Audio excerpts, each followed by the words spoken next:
Somewhere beneath one of the busiest shipping routes on Earth, there are lakes that kill almost everything that enters them. Not lakes beside the sea, not lakes connected to the sea, lakes inside the sea. More than a mile below the surface of the Red Sea, hidden in complete darkness, sit bodies of water so different from the ocean around them that they form their own shorelines, their own surfaces, and even their own slow-moving waves. The water inside them can be up to 8 times saltier than the surrounding sea, so dense that objects which would sink almost anywhere else can float on top of them. A fish that crosses the boundary does not panic. It does not have time to. The chemistry is so extreme that it can be paralyzed within seconds, leaving its body to settle onto a floor where even the bacteria responsible for decay struggle to survive. One of these lakes has been quietly recording earthquakes, tsunamis, and flash floods for more than 1,000 years because nothing alive disturbs the sediment below. Another has been getting warmer for decades with no sign of stopping, and in 2020, scientists discovered one just a few kilometers from a populated coastline in a part of the Red Sea that nobody had ever explored closely enough to notice it was there.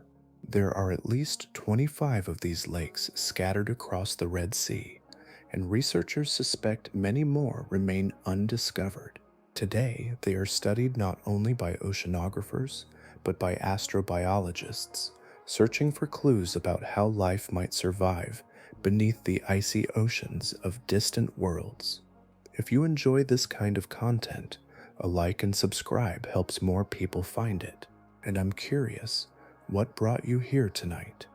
Can't sleep, or just love this kind of thing? Let me know in the comments. Let's descend into one of the most lethal and least understood environments on Earth. What makes the Red Sea remarkable begins long before its waters, long before its coral reefs, and long before the strange lakes resting in darkness far below. The story starts beneath the continents themselves, where the surface of Earth is never truly fixed. Across spans of time so vast, they resist ordinary imagination.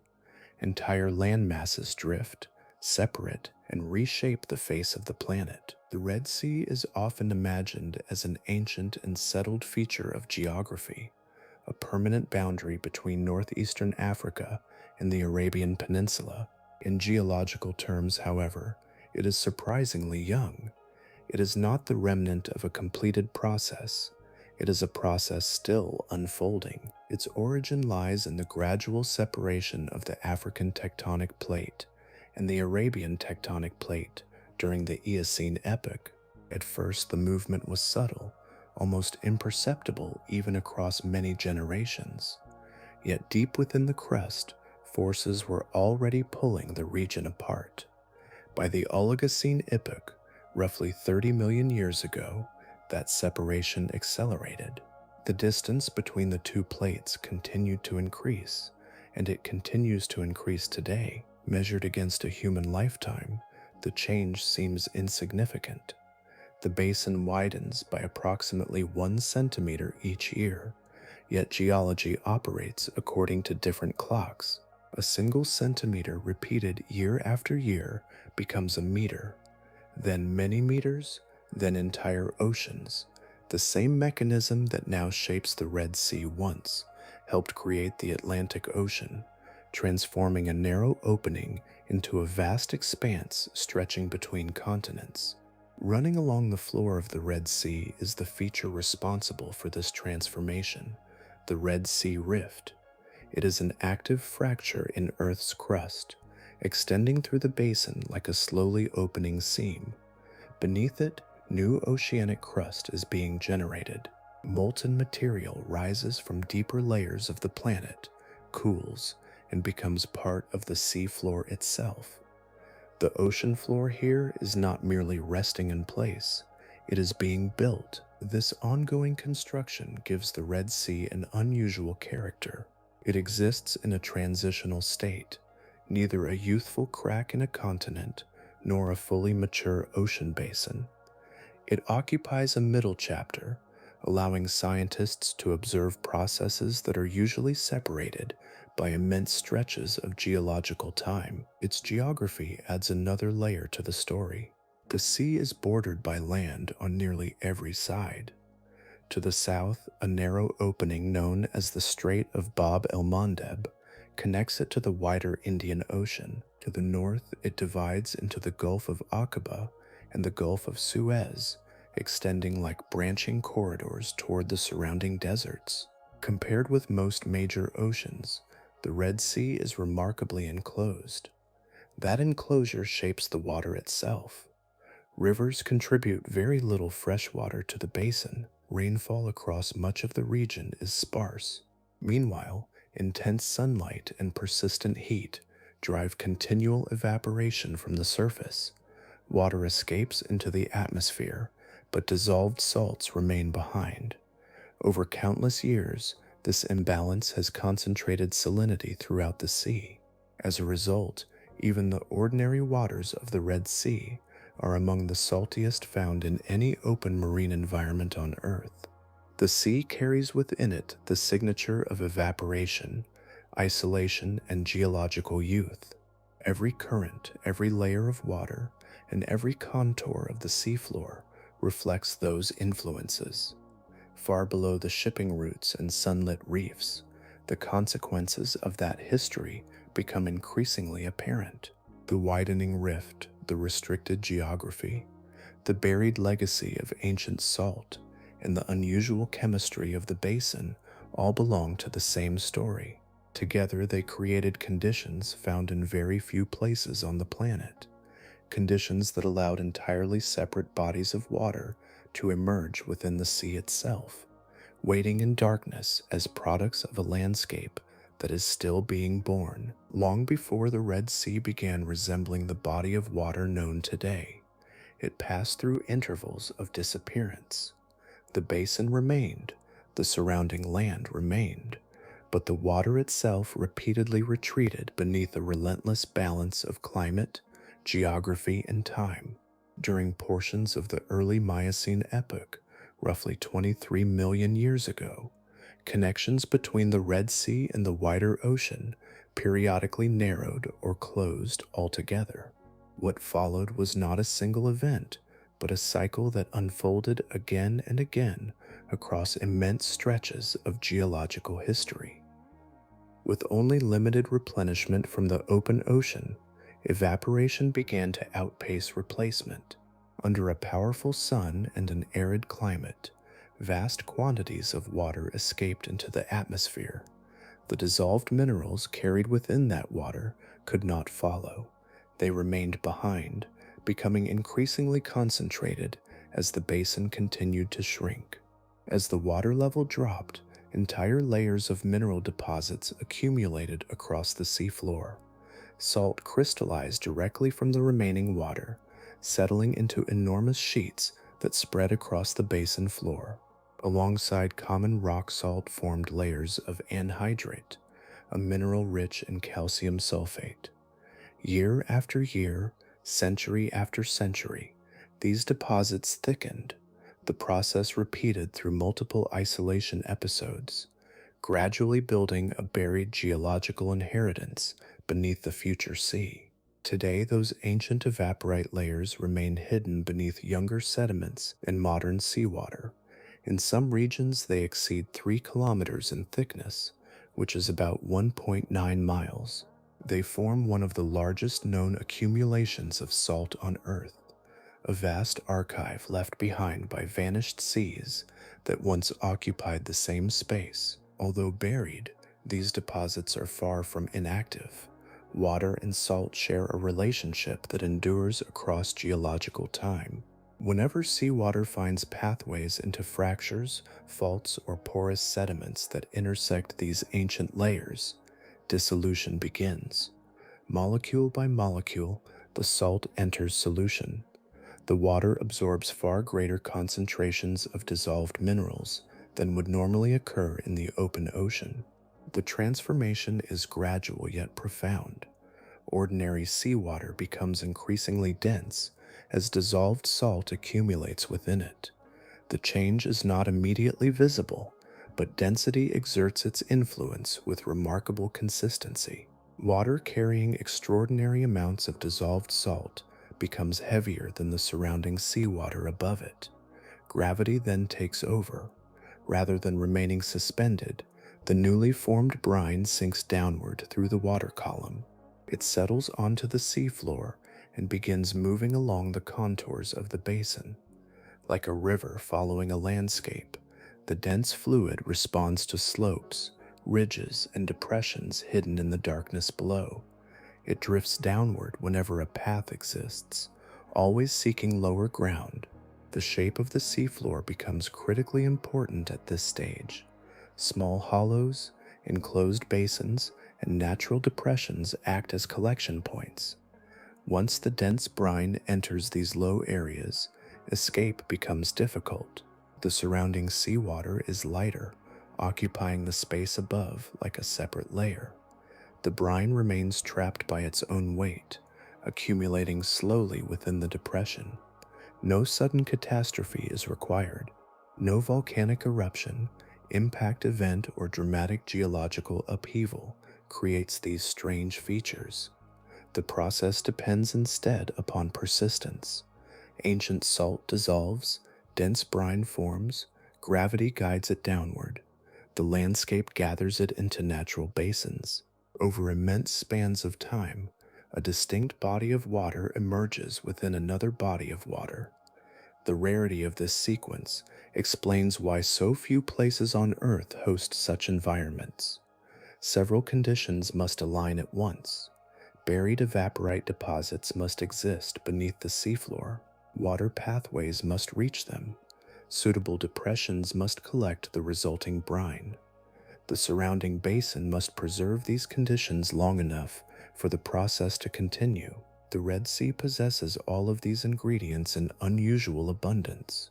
Its geological youth, its restricted connection to the wider ocean, and the immense salt legacy left behind by ancient evaporation episodes combine to create an environment exceptionally favorable to brine pool formation. Among the few ocean basins known to host these remarkable lakes, none contains them in greater number, and none tells their origin story with such clarity. At the edge of one of these submerged lakes, there is no visible shoreline in the familiar sense. No sand marks the boundary. No rocks rise above the water. Yet a border exists all the same, precise and remarkably stable, separating two bodies of water that occupy the same place while behaving as though they belong to different worlds. The reason lies in density. The brine gathered within these basins contains such extraordinary concentrations of dissolved salt that it no longer behaves like ordinary seawater. In some pools, the salinity reaches 3 to 8 times that of the surrounding ocean. The added mass carried within every volume of water changes its physical character. Instead of mixing readily with the seawater above, the brine settles into place beneath it. Gravity holds it there with persistent discipline. In most parts of the ocean, currents, turbulence, and molecular motion gradually blend neighboring waters together. Boundaries soften over time, differences disperse. Within a brine pool, however, density acts as a barrier against that blending. The brine remains below, the seawater remains above, and the separation can persist for centuries. This division creates one of the most remarkable features in the deep sea, a boundary known as the halocline. The halocline is the transition zone where normal seawater gives way to hypersaline brine. Rather than extending across great distances, the change can occur within only a few centimeters. Water that is survivable on one side of the boundary becomes chemically extreme on the other. To the eye of a camera descending through the depths, the halocline often appears almost unreal. Remote vehicles exploring these pools record a wavering distortion suspended above the brine. The effect resembles heat shimmering above a desert surface or light bending through uneven glass. This visual phenomenon occurs because the two bodies of water possess different refractive properties. Light passing through them changes direction slightly, revealing a border that would otherwise remain invisible. The appearance is striking because it gives the impression of a genuine surface. In many respects, that impression is accurate. The upper layer of a brine pool behaves much like the surface of a lake. Ocean currents moving across the basin generate internal waves that travel along the boundary. These waves rise and fall gradually, rolling across the brine beneath thousands of meters of water. The motion is measured and graceful, yet unmistakably real. Along the margins of the pool, the brine meets the surrounding sediments in distinct contours. Researchers often describe these margins as beaches, borrowing the nearest available language from the surface world. The comparison is imperfect, yet useful. Like a shoreline, the edge marks the meeting point between two environments with profoundly different characteristics. Despite their appearance of permanence, these lakes are not motionless structures. Fresh brine continues to enter from below as seawater encounters buried salt deposits and emerges transformed. At the same time, excess brine gradually spills across basin edges and follows deeper pathways downslope. The pools persist because input and output remain in delicate balance. They are continuously renewed, continuously reshaped, and continuously maintained by the same physical forces that created them. Within that dense lower layer, the chemistry grows increasingly complex. Dissolved metals accumulate alongside sulfur compounds and methane. In some pools, hydrogen sulfide becomes an important component of the mixture. These substances remain largely confined beneath the halocline, held within the dense brine as though behind a transparent curtain. The result is not simply water with extra salt. It is a distinct physical medium, occupying its own place within the ocean, obeying its own constraints, and maintaining its own internal environment. The lake and the sea touch one another constantly, yet remain remarkably separate, sharing the same basin while living under entirely different rules.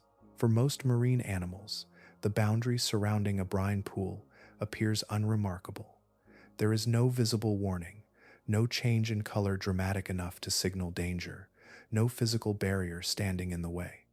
A fish following a current, a crab crossing the seafloor, or a drifting organism carried by the surrounding water may approach the edge without encountering anything that resembles a conventional obstacle. Yet the moment that boundary is crossed, an extraordinary chain of events begins. The first effect emerges from a process rooted in one of the most fundamental principles of biology. Every living cell depends upon a careful balance between its internal chemistry and the environment surrounding it. Within a brine pool, that balance is shattered almost immediately. The concentration of dissolved salt is so extreme that water begins moving outward from the organism's cells through osmosis.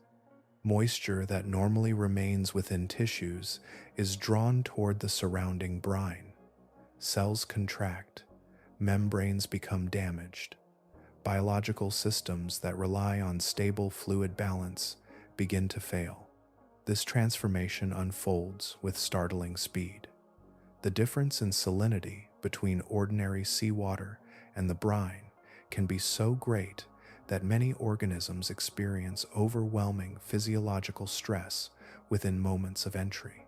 Their bodies are confronted with conditions unlike anything encountered elsewhere in the surrounding ocean. At the same time, another threat emerges. The brine contains no dissolved oxygen available for animals that depend upon it. Complex marine life evolved in environments where oxygen remains continuously accessible through water flowing across gills or other respiratory structures. Within the brine, that supply disappears. The chemical foundation supporting aerobic respiration is absent. As oxygen reserves inside the organism are rapidly depleted, essential biological processes begin shutting down. Muscles lose function, coordination deteriorates. The ability to escape becomes increasingly difficult. The challenge is not simply one of salinity or one of oxygen deprivation. Multiple forms of physiological stress arrive together, each reinforcing the others. In certain pools, particularly those connected to hydrothermal activity deep beneath the seafloor, the chemistry becomes even more hostile. Dissolved metals accumulate to concentrations that may reach roughly 1,000 times those typically present in ordinary seawater. Iron, manganese, zinc, and other elements circulate through the dense fluid in quantities capable of disrupting cellular function in larger organisms. What begins as osmotic stress and oxygen deprivation becomes compounded by direct chemical toxicity.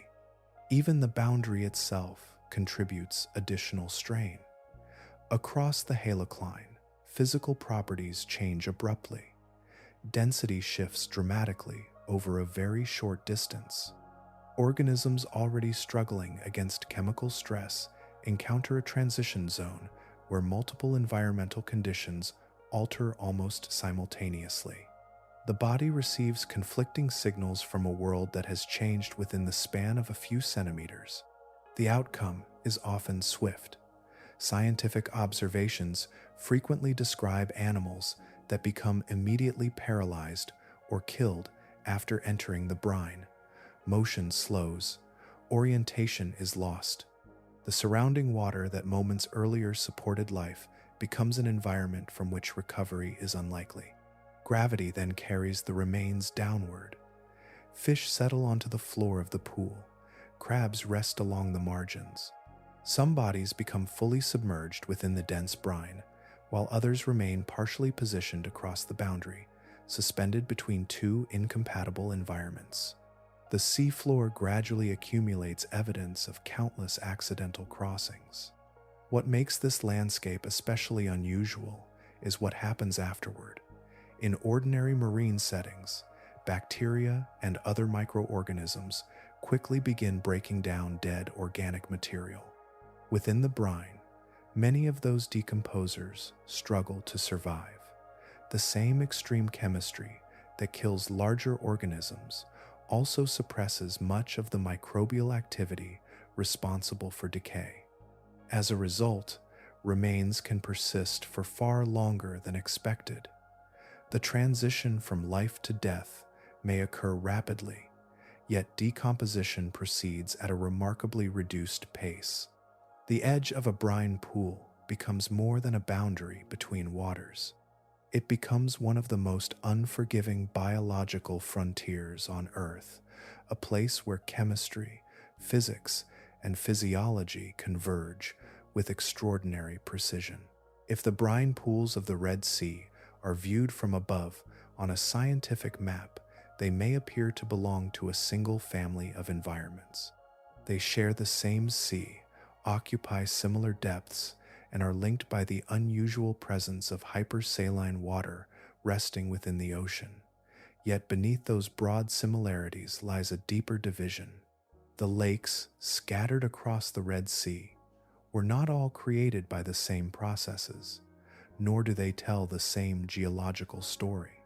Researchers generally place them into two major categories, distinguished not merely by location, but by origin, chemistry, and behavior. Each type reflects a different source of energy operating beneath the seafloor. The first category exists away from the central rift system that runs through the heart of the basin. These pools are often referred to as off-axis brine pools because they occupy regions removed from the most active tectonic zones. Their existence is tied primarily to the ancient evaporite deposits laid down during the episodes of evaporation that shaped the sea's buried past. In these settings, seawater gradually encounters old layers of salt hidden beneath younger sediments. As dissolution proceeds, dense brine forms and accumulates within natural depressions. The process unfolds slowly, guided by groundwater movement, gravity, and time rather than volcanic heat. Because their formation depends largely upon the dissolution of ancient mineral deposits, these pools tend to remain relatively cool. Their temperatures usually resemble those of the surrounding deep sea, or rise only slightly above ambient conditions. Their chemistry reflects that origin. Sodium chloride dominates the dissolved material, while concentrations of dissolved metals remain comparatively low.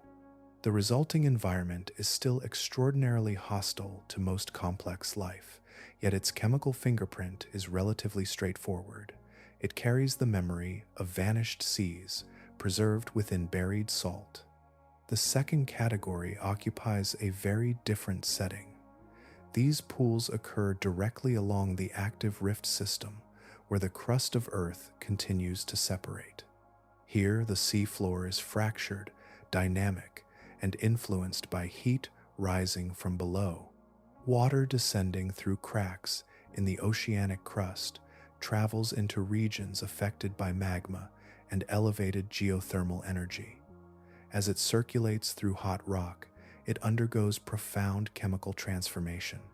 The water absorbs dissolved minerals, gathers heat, and eventually returns toward the seafloor, carrying the signature of Earth's interior.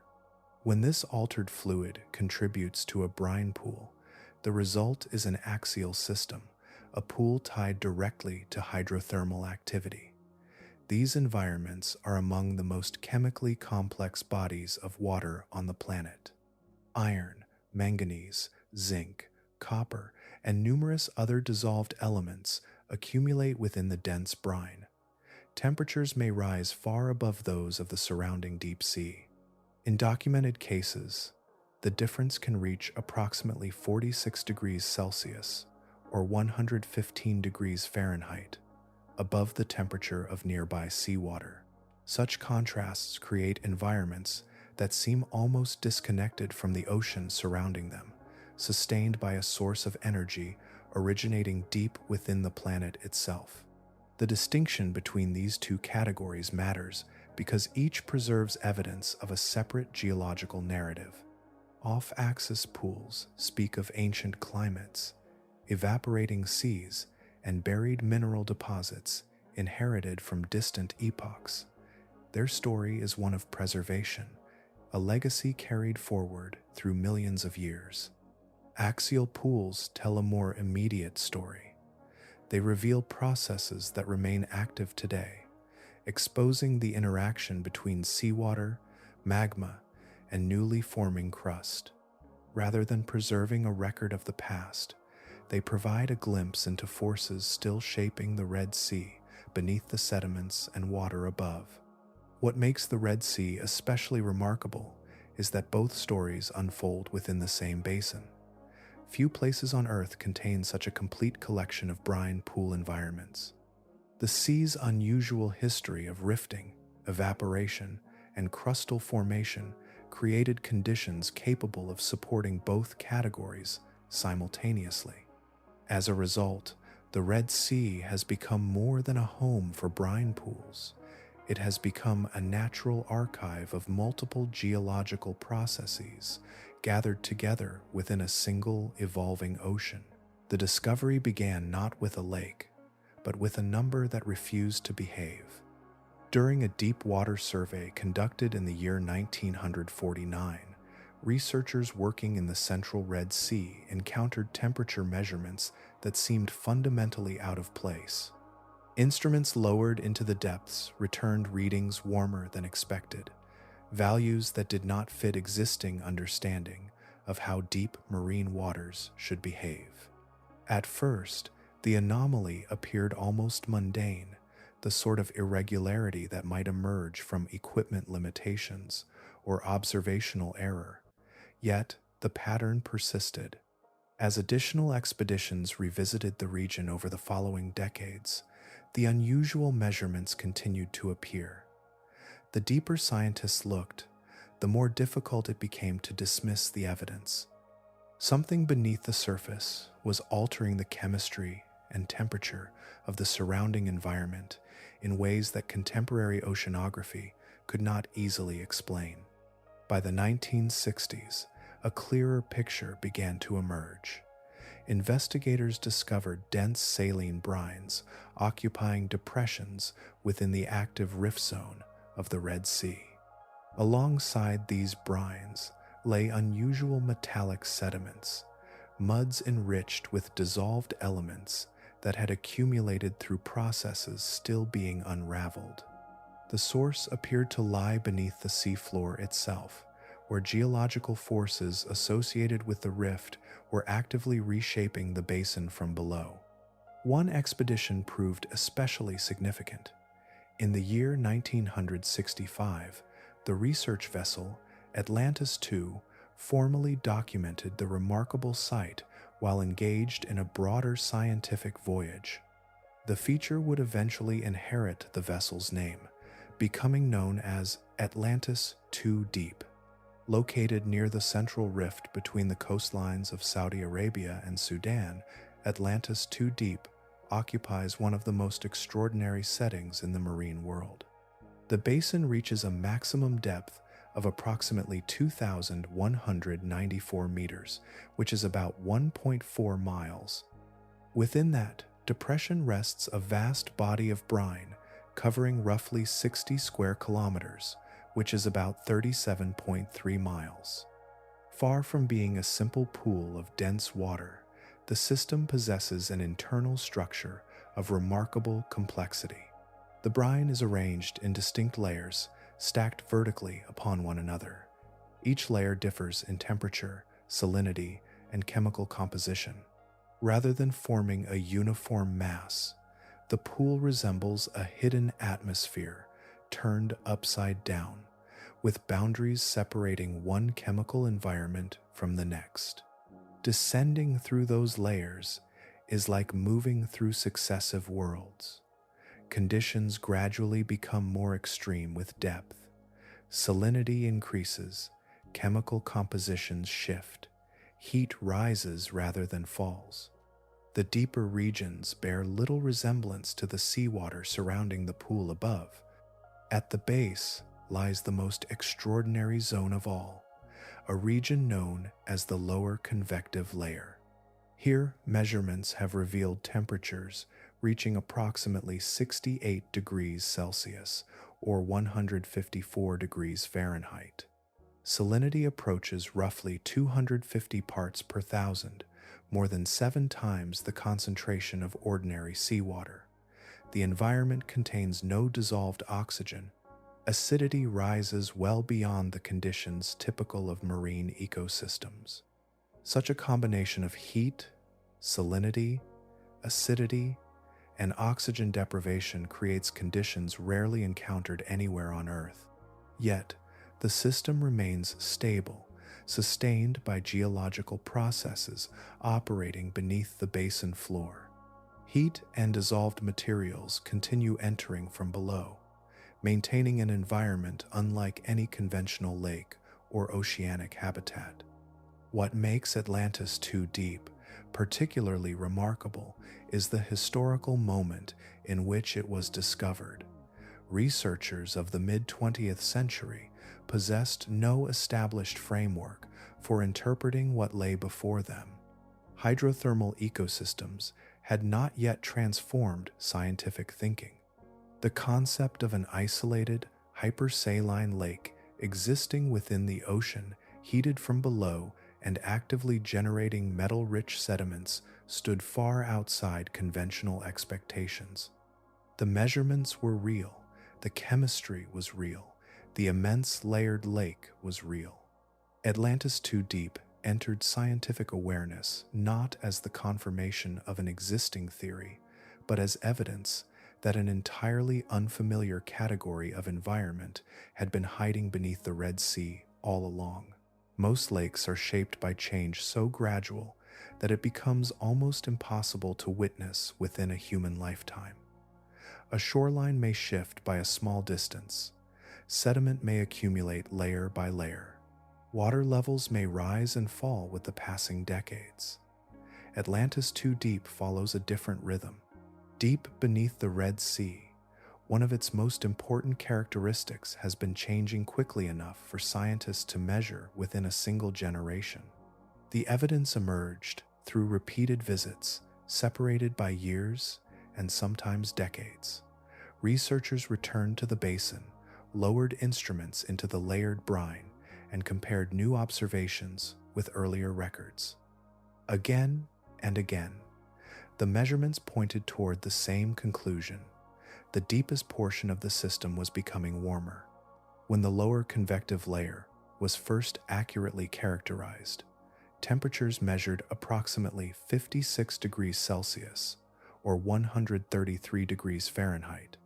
Those values alone were extraordinary for a body of water resting more than 2,000 meters below the sea surface, which is about 1.2 miles. Yet the story did not end there. As additional surveys accumulated over the following decades, the numbers continued to climb. Recent measurements indicate temperatures approaching 68 degrees Celsius or 154 degrees Fahrenheit. The increase amounts to roughly 12 degrees Celsius or 22 degrees Fahrenheit over a span of approximately 50 years. In scientific research, unexpected measurements are often approached with caution. Instruments can fail, sampling methods can vary. Local conditions can create temporary fluctuations that later disappear. Atlantis II Deep has been examined carefully enough that these possibilities have become increasingly difficult to invoke as explanations. The warming trend appears persistent, measurable, and remarkably consistent with the geological processes operating beneath the basin. The source of that heat lies far below the brine itself. The Red Sea remains an active rift, a place where the African tectonic plate and the Arabian tectonic plate continue their slow separation. Beneath the seafloor, molten rock occupies regions of the crust and upper mantle. Fractures allow seawater to circulate downward, where it encounters elevated temperatures before returning upward carrying heat and dissolved minerals. This hydrothermal circulation functions as a connection between the deep interior of the planet and the unusual environment trapped within Atlantis II Deep. Rather than existing as a static reservoir left behind by ancient events, the basin remains linked to ongoing geological activity. Heat continues entering the system from below. The warming recorded by researchers reflects the living dynamics of the rift itself, a reminder that the processes shaping the Red Sea did not end millions of years ago. The consequences extend beyond temperature alone. Within the brine, microbial communities occupy narrow environmental niches, defined by salinity, chemistry, acidity, and heat. Even modest changes in temperature can alter which organisms thrive and which decline. Metabolic pathways that have persisted for long periods may become more or less favorable as conditions shift. Because many of these microorganisms depend upon delicate chemical balances, warming can influence the rates at which compounds are processed, transformed, and recycled within the basin. The biological landscape adjusts alongside the physical one. What appears from a distance to be a simple rise in temperature becomes a cascade of subtle changes affecting the entire ecosystem. Yet, despite decades of observation, researchers still cannot say with confidence where the trend ultimately leads. The warming may gradually stabilize. It may continue at a similar pace. The possibility also exists that future changes in hydrothermal activity could alter the system more dramatically. The geological engine driving the process operates on timescales far larger than human observation. What remains clear is that Atlantis II Deep cannot be understood as a fossilized remnant preserved unchanged from the past. Beneath its layered waters, energy continues to arrive from the interior of Earth. The basin evolves in response, recording the influence of a planet that is still reshaping itself from within, 1 degree at a time. Far beneath the layered waters of Atlantis II Deep, another landscape exists, hidden below the brine itself. It is not a landscape of cliffs or valleys, but one built grain by grain through the accumulation of dissolved minerals. Over immense spans of time, the basin floor has been transformed into one of the richest geological deposits known anywhere in the modern ocean. Beneath the dense lake rests a blanket of sediment approximately 20 meters thick, which is about 66 feet. Layer upon layer has settled onto the floor, creating an enormous reservoir of metal-rich material unlike anything found elsewhere in the Red Sea. What appears at first glance to be ordinary mud is, upon closer examination, one of the most valuable hydrothermal ore deposits ever discovered. The sediments contain remarkable concentrations of copper, cobalt, zinc, silver, and gold. Compared with normal seawater, many of these elements occur at concentrations roughly 1,000 times greater.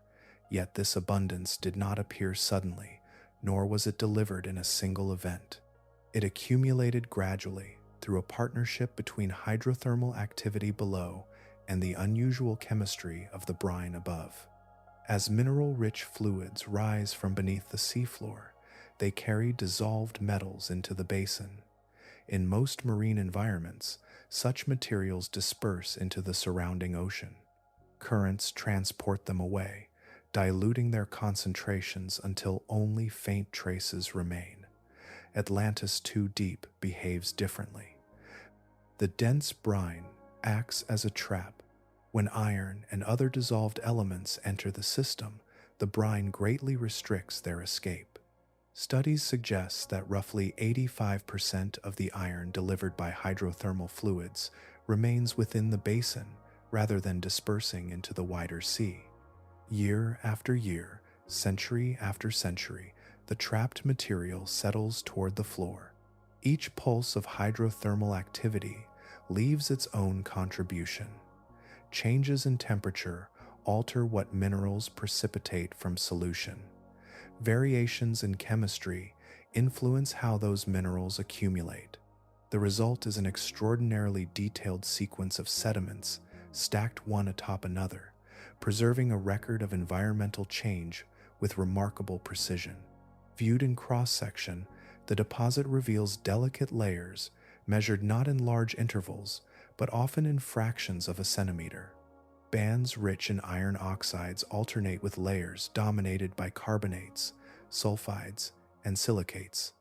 Together they form a geological archive written in mineral form. Every layer reflects a particular set of conditions that once existed within the basin. The pattern resembles something geologists know from far older rocks found on land. Across several continents, ancient formations contain alternating mineral bands that were deposited billions of years ago.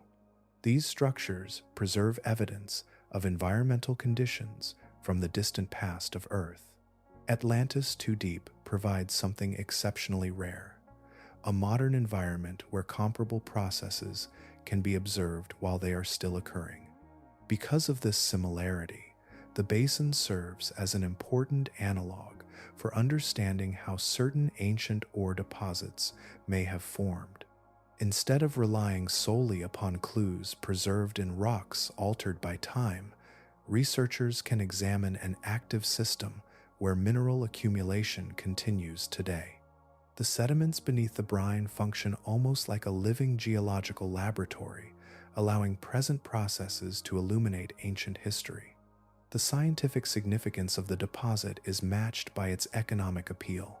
For decades, the abundance of valuable metals has attracted interest from governments and industry.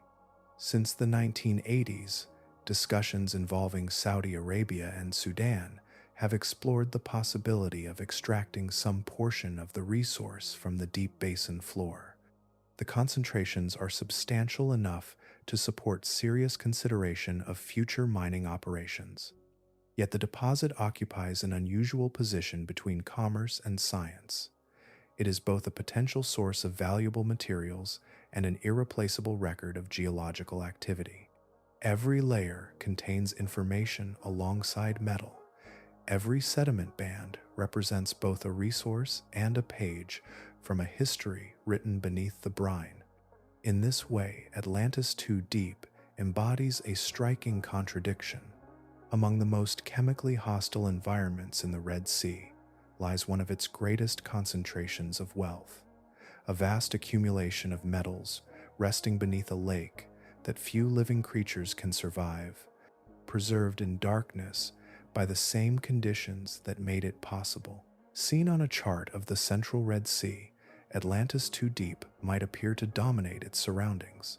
Its size, its heat, and its unusual chemistry naturally draw attention. Yet, the basin is not an isolated phenomenon.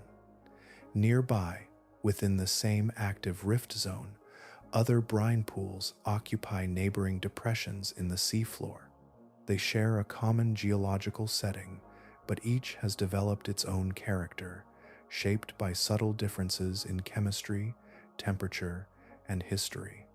Among the most important of these neighboring systems is Discovery Deep. Explored during the same scientific efforts that brought Atlantis II Deep into focus during the 1960s, Discovery Deep helped reveal that the hydrothermal influence beneath the Red Sea was not confined to a single location. Instead, it extended across multiple basins scattered along the rift floor. The discovery transformed what initially appeared to be an isolated anomaly into evidence of a much larger geological network.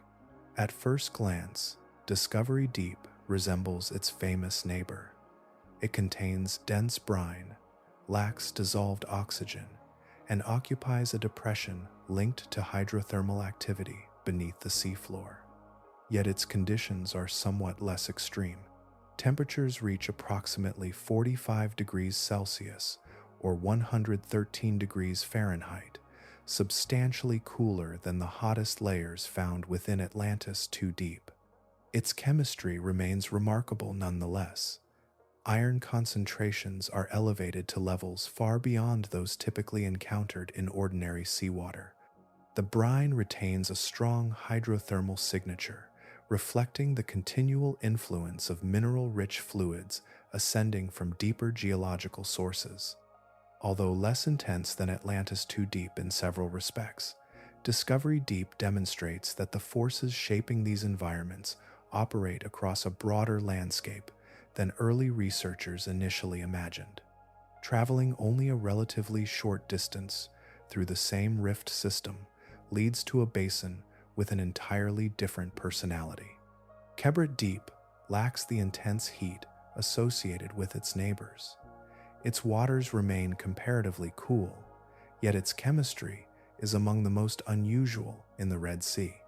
The pool is characterized by extreme acidity, with conditions approaching a level of acidity rarely encountered in marine environments. At the same time, the brine contains no dissolved oxygen and possesses exceptionally high salinity, reaching approximately 242 practical salinity units. Unlike Atlantis II Deep, where elevated temperatures play a major role in shaping the environment, Kebrit Deep derives much of its uniqueness from chemical conditions alone.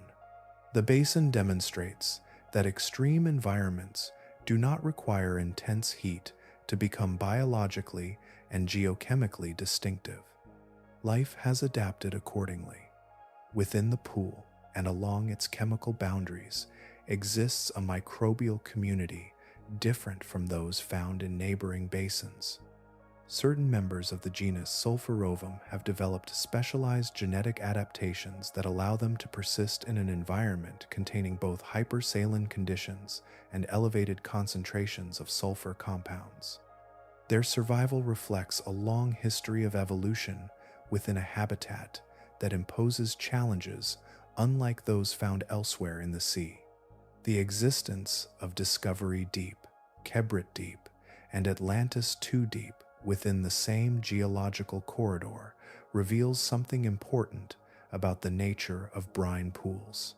Shared location does not guarantee shared identity.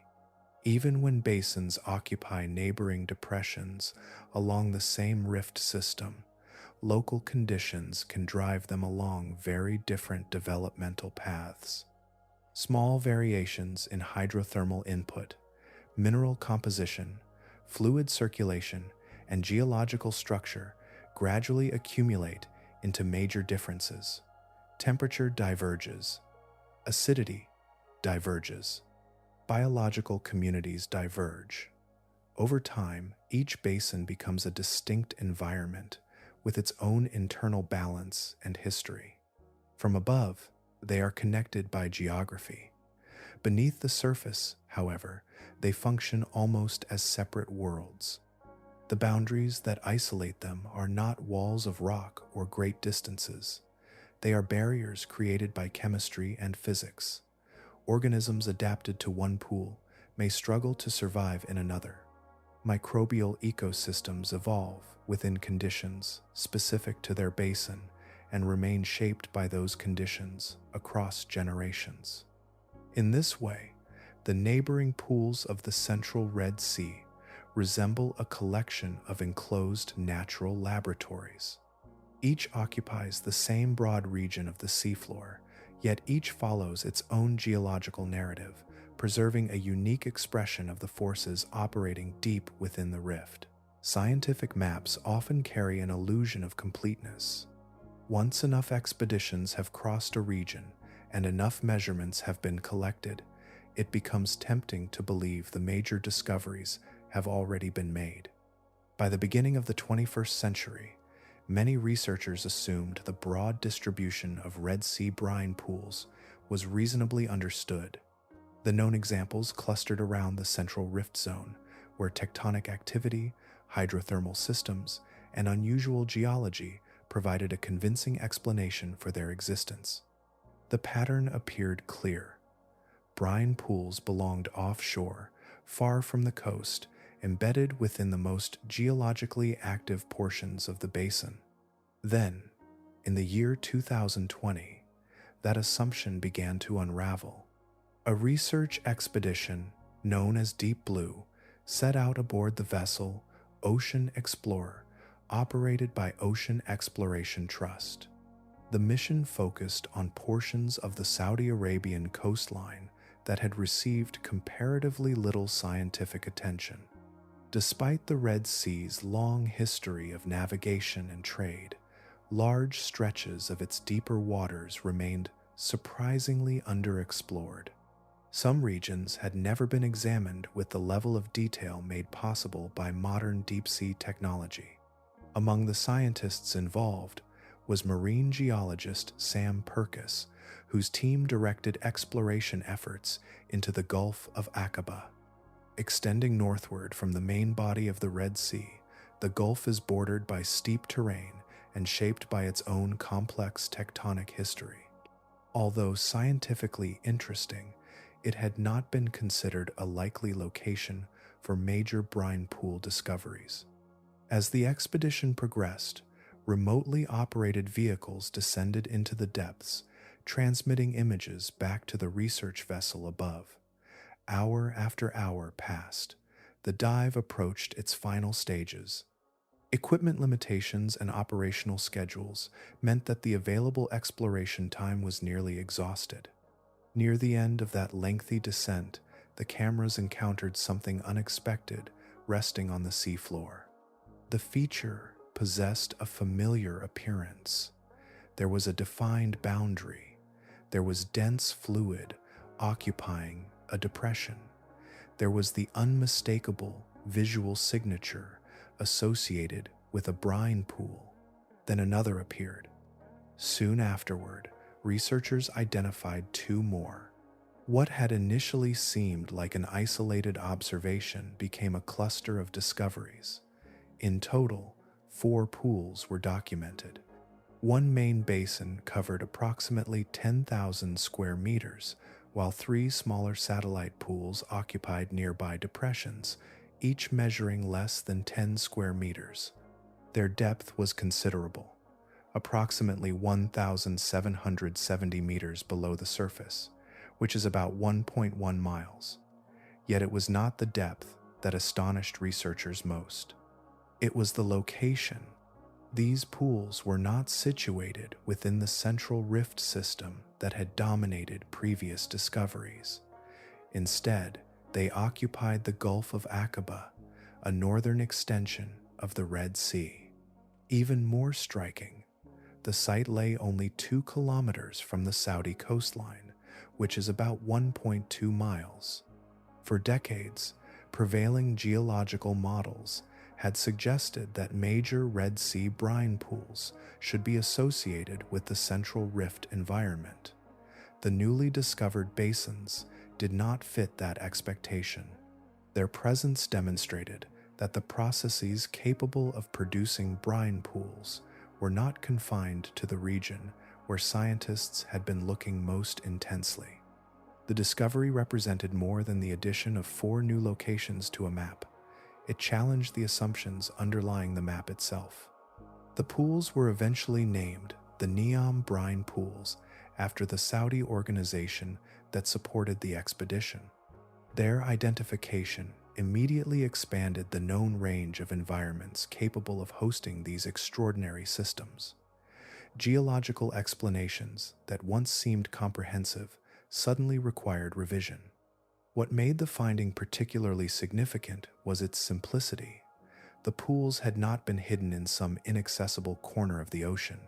They existed near a populated coastline, within a region long regarded as relatively ordinary compared with the dramatic geology of the central Red Sea. They had remained undiscovered, largely because no one had looked closely enough. The discovery carried a broader implication that extended far beyond the Gulf of Aqaba. Every new map of the seafloor reflects only the areas that have been explored. Beyond those surveyed corridors lies an immense landscape still waiting to be examined, where familiar assumptions can dissolve as quickly as salt entering water.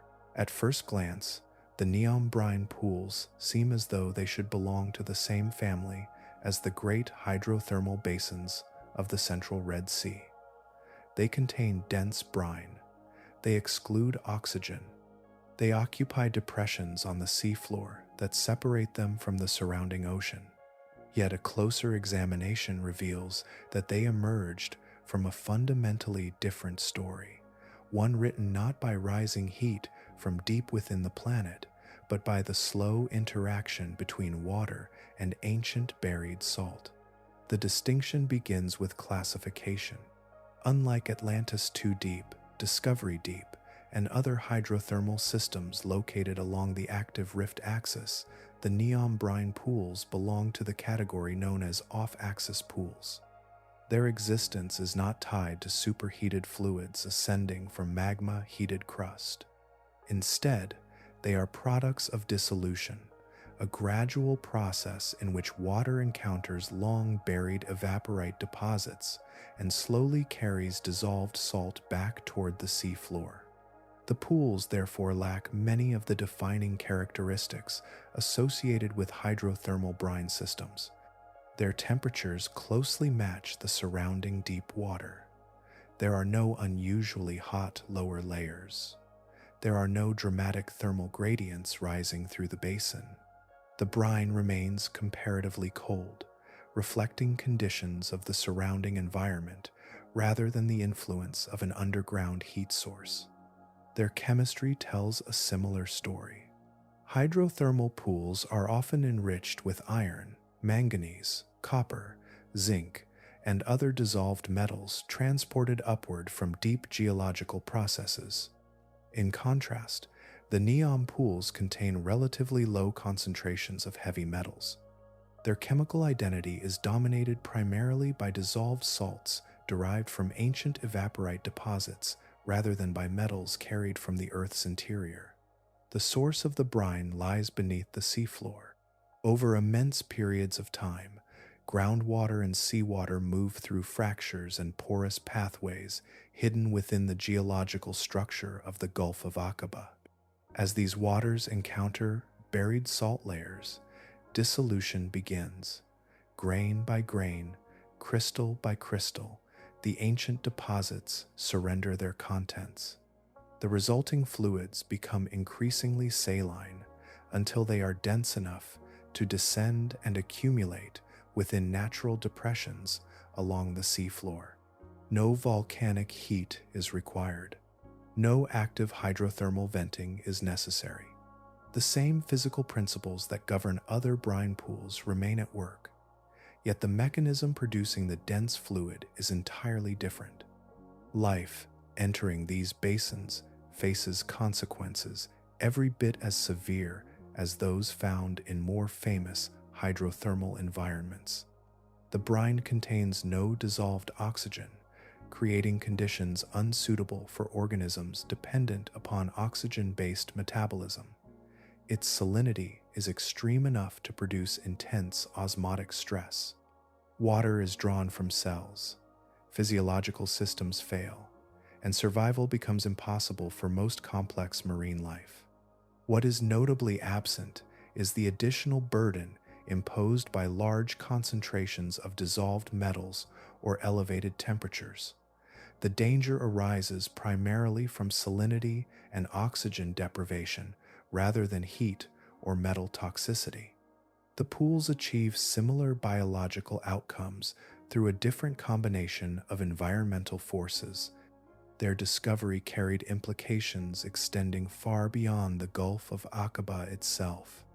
For many years, researchers largely associated major brine pool formation with regions of intense tectonic and hydrothermal activity.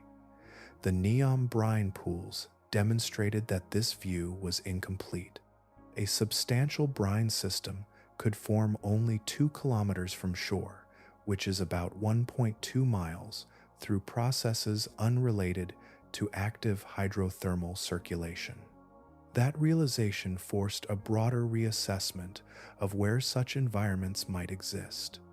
If off-axis pools can emerge wherever ancient evaporite deposits occur near the seafloor and suitable groundwater pathways remain available, then similar habitats may be far more common than existing records suggest. Geological settings once considered unlikely candidates suddenly warrant renewed attention. Ancient salt deposits occur in many marine basins around the world, including portions of the Mediterranean Sea, the Gulf of Mexico, and other regions shaped by long histories of evaporation and sediment burial. The NEOM Brine Pools therefore altered more than a map. They expanded the framework through which scientists understand these environments, revealing that the formation of underwater lakes is not confined to a single geological recipe, but can emerge through multiple pathways wherever the right ingredients have endured beneath the seafloor. Some of the most valuable scientific records are created not by dramatic events, but by the absence of disturbance. In the depths of the Gulf of Aqaba, beneath the dense waters of the NEOM Brine Pools, an unusual form of preservation has emerged. The significance of these pools does not lie solely in what they contain. It also lies in what they prevent. Across most of the ocean floor, sediment is rarely allowed to rest for long. Tiny organisms move through it constantly. Worms tunnel through soft layers in search of food. Crustaceans dig chambers and passageways. Countless small creatures stir, mix, and rearrange the material accumulating on the seabed. This process, known as biological mixing, gradually blurs the record of the past. Layers that once formed in neat succession become smeared together as generations of organisms churn the sediment. To a geologist examining ancient environmental change, such activity presents a challenge. A particle of dust that settled during one century may become mixed with material deposited hundreds of years later. A distinct layer marking a flood, drought, or storm can become distorted until its original boundaries are difficult to recognize. Time remains preserved, but the details become less precise. The floor of a brine pool follows different rules. The extreme salinity and absence of dissolved oxygen create conditions that exclude the organisms responsible for biological mixing. Creatures that would ordinarily burrow through sediment cannot survive there. No tunnels are excavated, no chambers are formed. No living community continuously rearranges the accumulating layers. As a result, every particle arriving at the bottom settles into place and remains where it lands. Dust transported by distant winds descends through the water column and comes to rest. Fine mineral grains, carried from surrounding landscapes, settle gently onto older layers. Organic material drifts downward and becomes incorporated into the growing archive.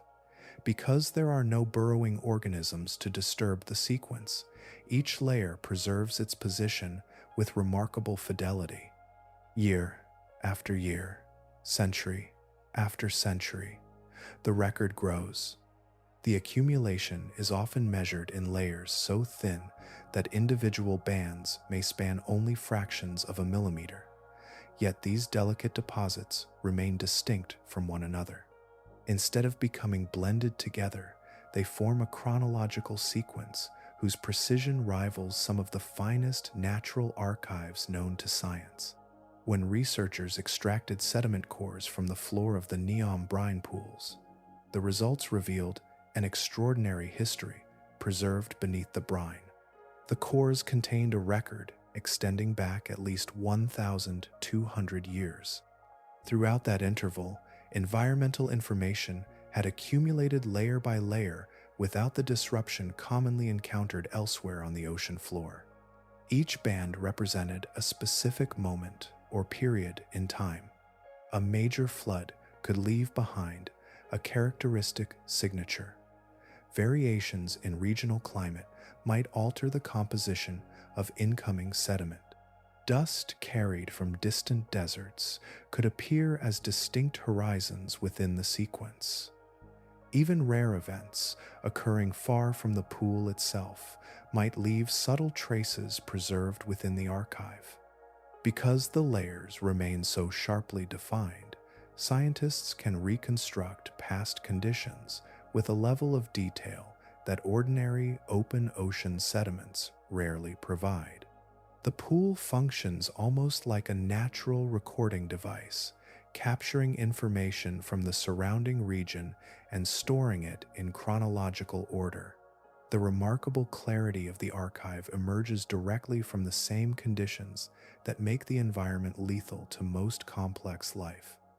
The absence of biological disturbance is not a separate feature of the pool. It is a consequence of its chemistry. The forces that prevent animals from inhabiting the basin also protect the integrity of the sediments accumulating below.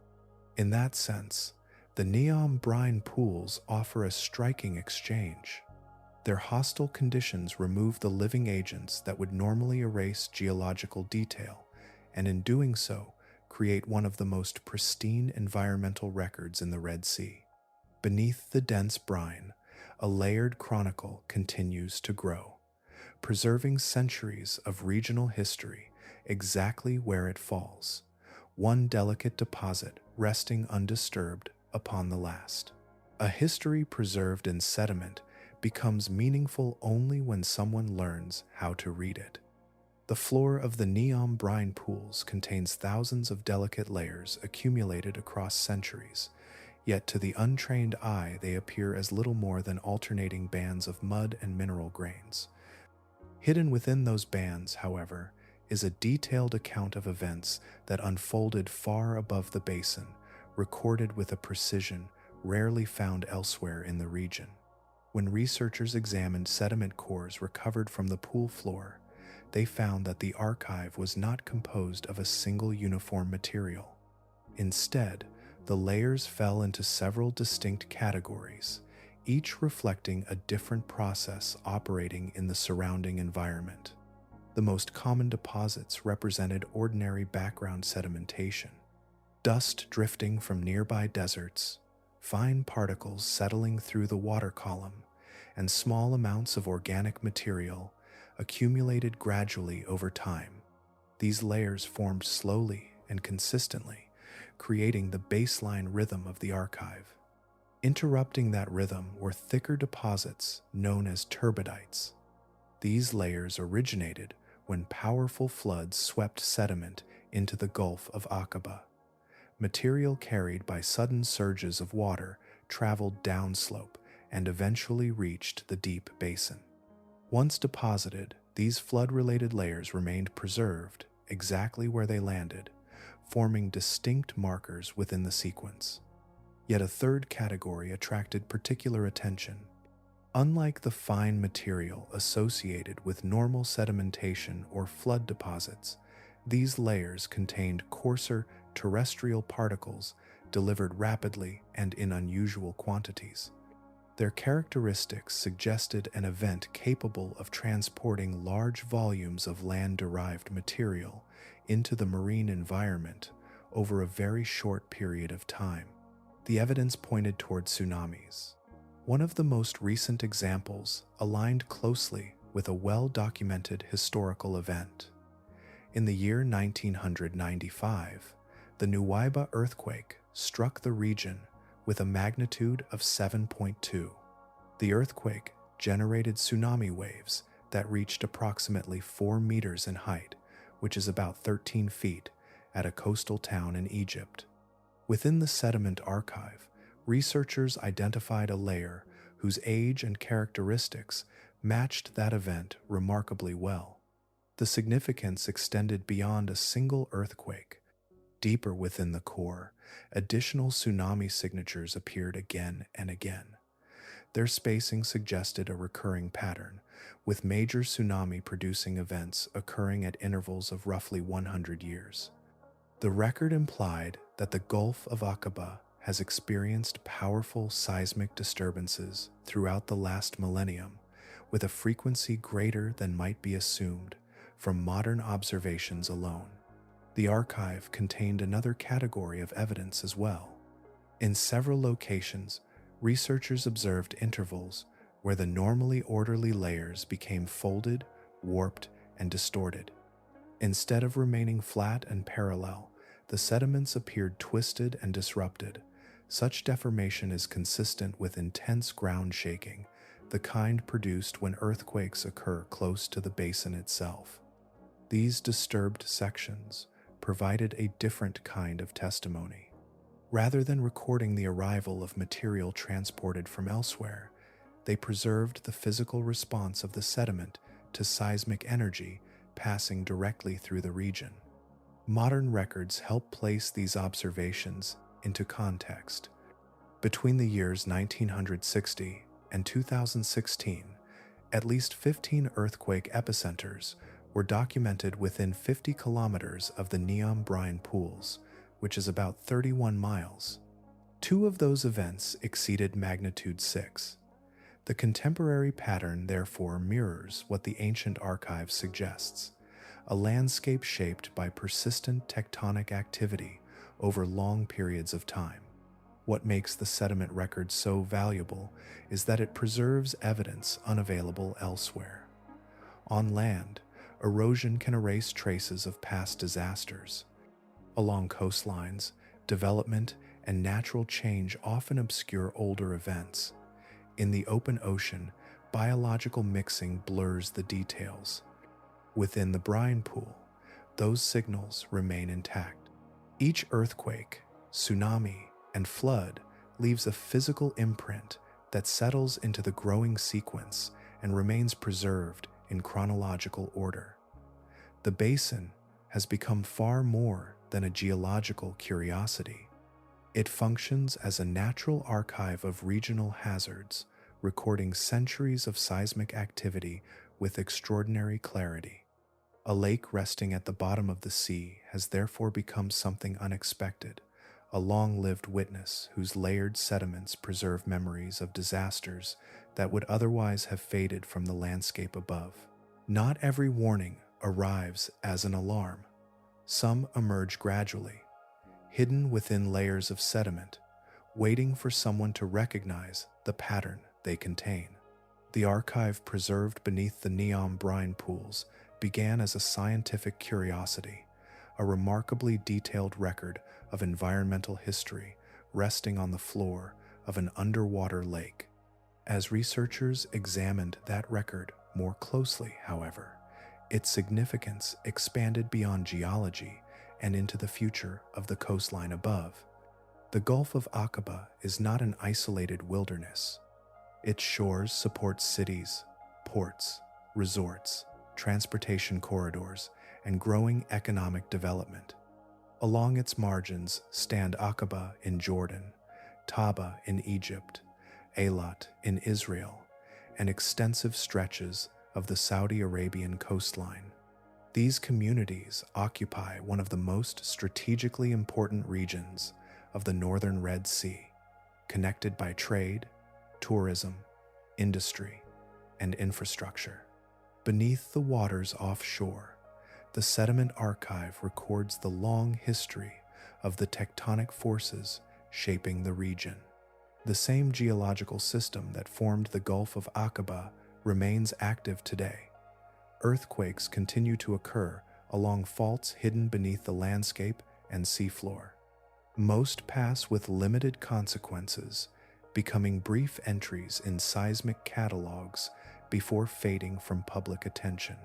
Yet the sediment layers preserved within the brine pool reveal a broader perspective, one extending far beyond the span of modern observation. Within that longer timeline, patterns begin to emerge.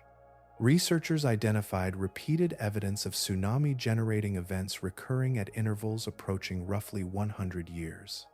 The sequence does not represent a single isolated catastrophe preserved by chance. Instead, it suggests a rhythm of geological activity extending across centuries. The record indicates that powerful disturbances have visited the region repeatedly, leaving traces that accumulated one above another within the protected archive. Particularly significant is the fact that the earthquake of 1995 appears consistent with this longer pattern. That event was not an anomaly detached from the historical record. It occupies a place within a sequence, extending far deeper into the past. For geologists, this distinction matters. A single earthquake demonstrates that a hazard exists. A repeating pattern preserved across many centuries provides insight into how frequently that hazard may return. Exact prediction remains impossible. No sediment core can reveal the date of a future earthquake, yet the archive demonstrates that major seismic events belong to the natural behavior of the region rather than to rare exceptions. This realization becomes especially important when viewed alongside modern development. Among the most ambitious projects underway along the coastline is the NEOM Development Initiative, one of the largest planned urban, industrial, and technological projects in the world. New infrastructure, transportation systems, residential districts, and economic centers are being designed within the same broader coastal zone represented in the sediment record. Recognizing the significance of the findings, expedition leader Sam Purkis shared the geological evidence with Saudi officials and discussed its implications for long-term planning and construction. The archive preserved beneath the brine offered something unusually valuable, a detailed record of regional hazards extending across more than a millennium. Ordinarily, assembling such a record requires decades of investigation and substantial resources. Researchers must combine geological surveys, historical documents, seismic measurements, and numerous indirect lines of evidence to reconstruct the behavior of a coastline through time. The NEOM Brine Pools provided much of that information naturally, preserving it layer by layer on the basin floor. The irony is difficult to overlook. The archive exists only because the environment prevents the biological activity that would normally erase it. Had burrowing organisms inhabited the pool, centuries of information would have been blended together and much of the record lost. The same conditions that exclude most forms of life have protected an extraordinary geological chronicle.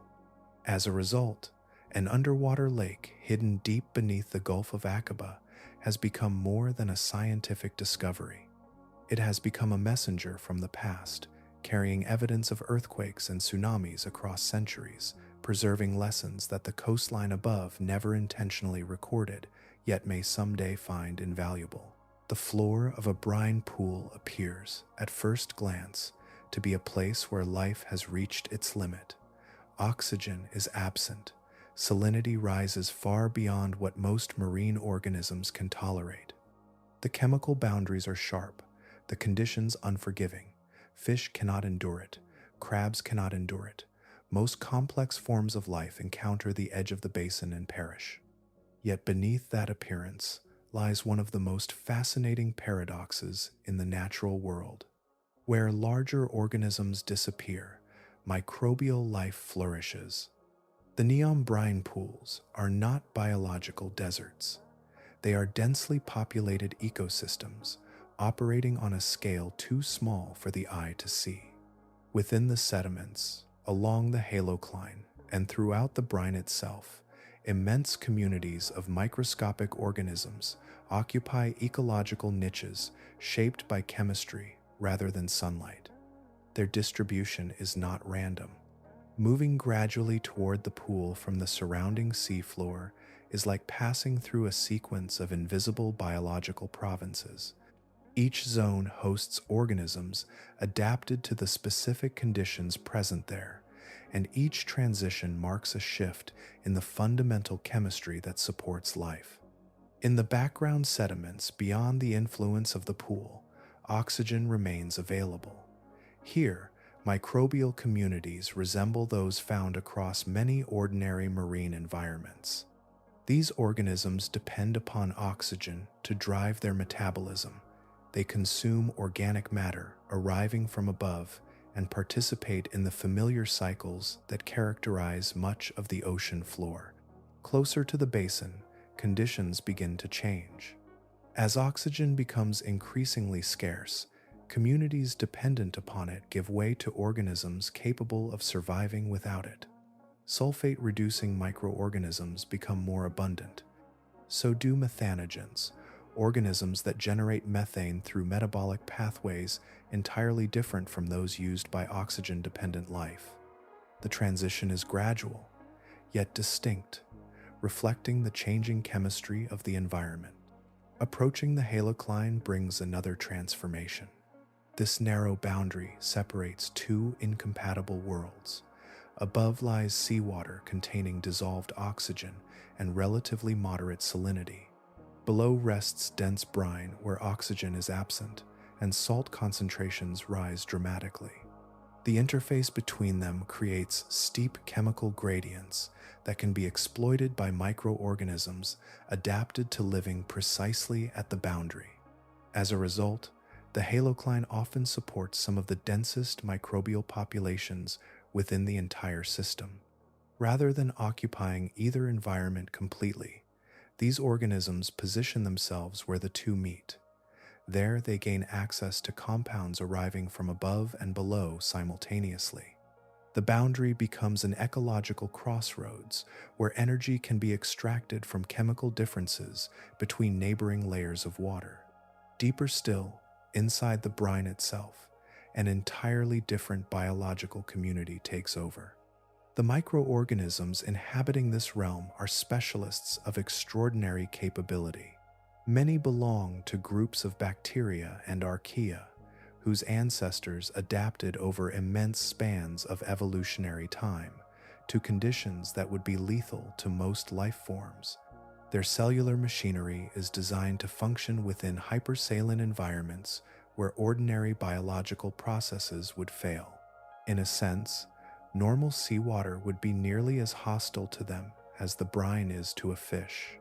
Researchers studying the NEOM Brine Pools have identified representatives of several microbial groups within these environments, including members of the bacterial classes known as Kilo Bravo 1, Bacteroidea, and Clostridia, as well as archaeal groups including Methanobacteria and deep-sea Euryarchaeota.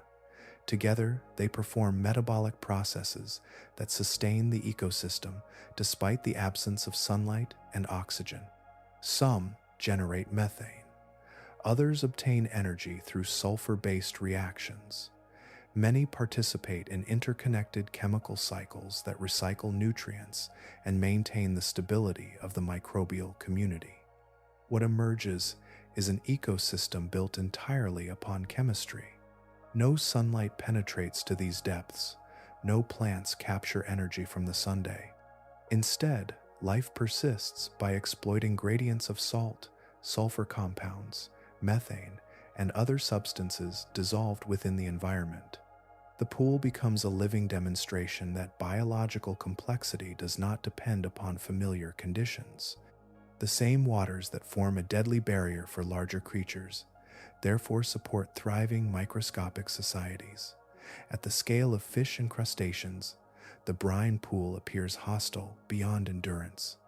At the scale of microbes, it becomes a crowded and active world, filled with organisms whose existence is woven directly into the chemistry of the lake itself. Long before fish swam through the oceans, and long before forests spread across continents, life was already learning how to endure conditions that seem almost impossible by modern standards. The inhabitants of brine pools are descendants of that ancient struggle. Their survival is not the result of a single adaptation, but of countless biological innovations layered across immense spans of evolutionary time. To exist within a brine pool is to confront several lethal challenges at once. The first is osmotic pressure. In ordinary seawater, living cells maintain a delicate balance between their internal chemistry and the surrounding environment. In hypersaline brines, that balance is threatened immediately. The concentration of dissolved salts outside the cell is so high that water naturally tends to flow outward. Left unchecked, the cell would lose water, shrink, and cease functioning. Halophilic archaea, microorganisms specialized for life in extreme salinity, solve this problem through an elegant chemical strategy. Rather than resisting the surrounding salt, they match it. Their cells accumulate compatible solutes, dissolved compounds that increase internal concentration without disrupting biological processes. By bringing their internal chemistry into equilibrium with the environment, they prevent water from escaping and maintain the stability necessary for life. Among the compounds used for this purpose is ectowine, a remarkable molecule that acts almost like a protective cushion around sensitive cellular machinery.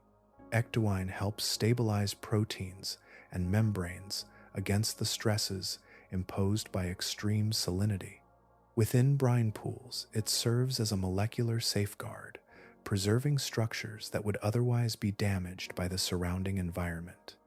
Beyond these underwater ecosystems, scientists have learned to harness the same compound for human applications, including skincare products and pharmaceutical formulations designed to protect cells from environmental stress. Yet salt is only one obstacle. Many brine pools contain no oxygen at all. For most familiar forms of life, oxygen serves as the foundation of energy production. Without it, metabolism grinds to a halt. The microorganisms inhabiting these pools have evolved entirely different biochemical pathways. Instead of oxygen, they use substances such as sulfate. sulfur compounds, and methane-related chemical systems to support their metabolism. These reactions transfer energy through alternative electron acceptors, allowing life to continue in environments where oxygen has vanished completely. The process is less familiar than oxygen-based respiration, but it is no less effective.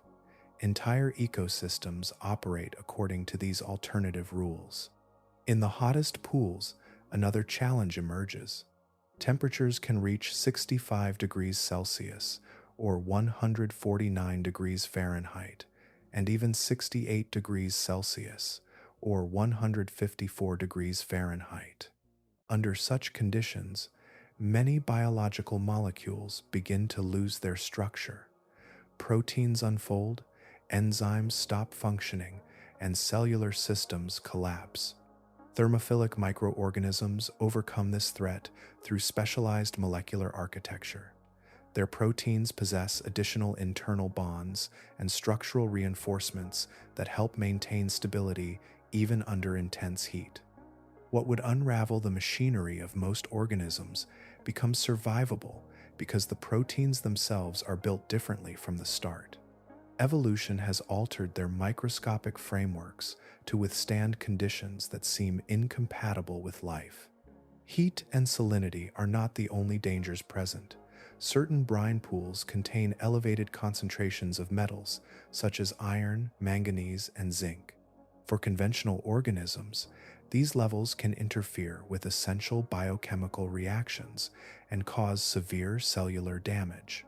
Some extremophiles have developed mechanisms that not only tolerate these metals, but continue functioning in their presence. Researchers studying Atlantis II Deep isolated an enzyme known as SAT2 esterase, which remains catalytically active despite concentrations of dissolved metals that would disable many ordinary biological systems. Such enzymes reveal a level of biochemical resilience rarely observed elsewhere in nature. Taken together, these adaptations represent far more than minor adjustments to difficult surroundings. Each solution addresses a fundamental challenge of existence: preserving water balance, generating energy without oxygen, stabilizing proteins against heat, and resisting chemical toxicity. They are the products of evolutionary experiments conducted across billions of years, refined generation after generation within some of the most demanding environments on Earth. In the depths of the brine pools, life endures not by escaping these extremes, but by transforming them into conditions under which it alone can thrive. Hidden within the cells of brine pool microorganisms is a form of wealth unlike the metallic deposits buried beneath the seafloor. It cannot be mined with drills or lifted in cargo vessels. Instead, it exists as molecular machinery, refined by evolution across immense stretches of time and shaped by some of the harshest environments on Earth. These microscopic organisms carry biochemical tools that researchers increasingly view as among the most valuable products of the deep sea. The reason lies in a simple limitation shared by most living systems. The enzymes that power ordinary biology are delicate. Heat can deform them. High salinity can disrupt them. Toxic chemicals can interfere with their structure. Even small changes in environmental conditions may reduce their effectiveness or destroy their activity altogether. In everyday ecosystems, this vulnerability is rarely a problem because life evolved under relatively stable conditions. Brine pool microorganisms faced a very different challenge. To survive, their enzymes had to continue functioning in environments where conventional biological molecules would fail. Over countless generations, natural selection favored variants capable of tolerating intense heat, extraordinary salinity, and chemically aggressive surroundings. The result was the emergence of specialized enzymes often known as extremozymes, biological catalysts adapted for conditions that exceed the limits of ordinary life. For researchers, These molecules are extraordinarily attractive. Many industrial processes require temperatures, chemical concentrations, or manufacturing conditions that rapidly degrade standard enzymes. Extremozymes offer an alternative. Because they evolved under environmental extremes, they can remain stable and active where conventional biological catalysts lose their effectiveness. This stability has the potential to reduce industrial costs, improve efficiency, and expand the range of biological reactions that can be performed on a commercial scale. One of the most notable examples comes from Atlantis II Deep. There, researchers identified an esterase known as SAT2. This enzyme remains active at temperatures approaching 65 degrees Celsius or 149 degrees Fahrenheit. It can also tolerate salt concentrations reaching 4.5 molar, conditions far beyond the limits of most commercially available enzymes. Equally remarkable is its ability to maintain activity in the presence of a broad spectrum of dissolved metals that would inhibit or destroy many conventional biological catalysts. Such resilience is not merely a scientific curiosity. Industrial systems frequently involve combinations of heat, salinity, and metal contamination that create challenges for biological manufacturing. An enzyme capable of operating under these conditions opens possibilities that would otherwise require expensive chemical alternatives. The solution evolved naturally within a brine pool long before human industry existed. Another discovery from Atlantis II Deep reveals a similar pattern. A nitrolase, known as NitraSAT2, displays exceptional thermal stability when compared with closely related enzymes from ordinary environments.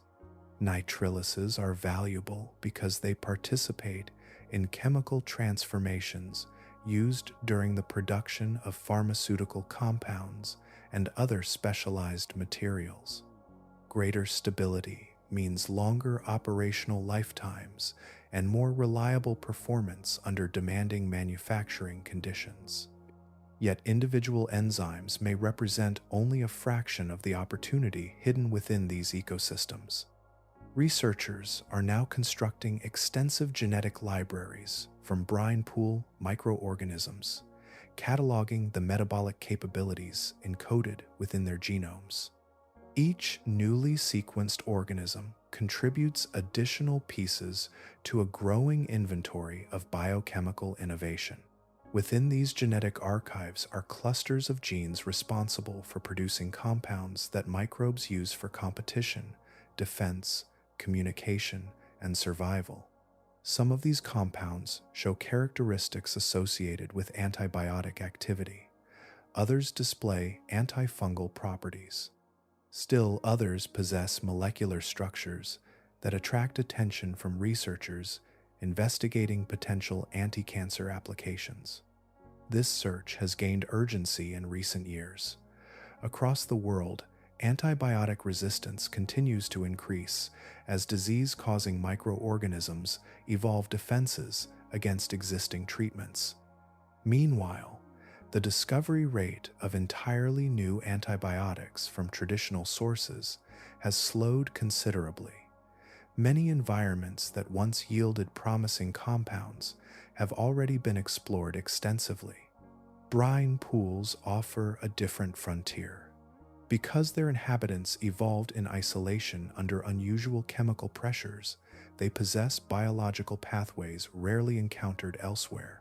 Each newly studied microorganism expands the possibility of discovering molecules unlike any previously known to science.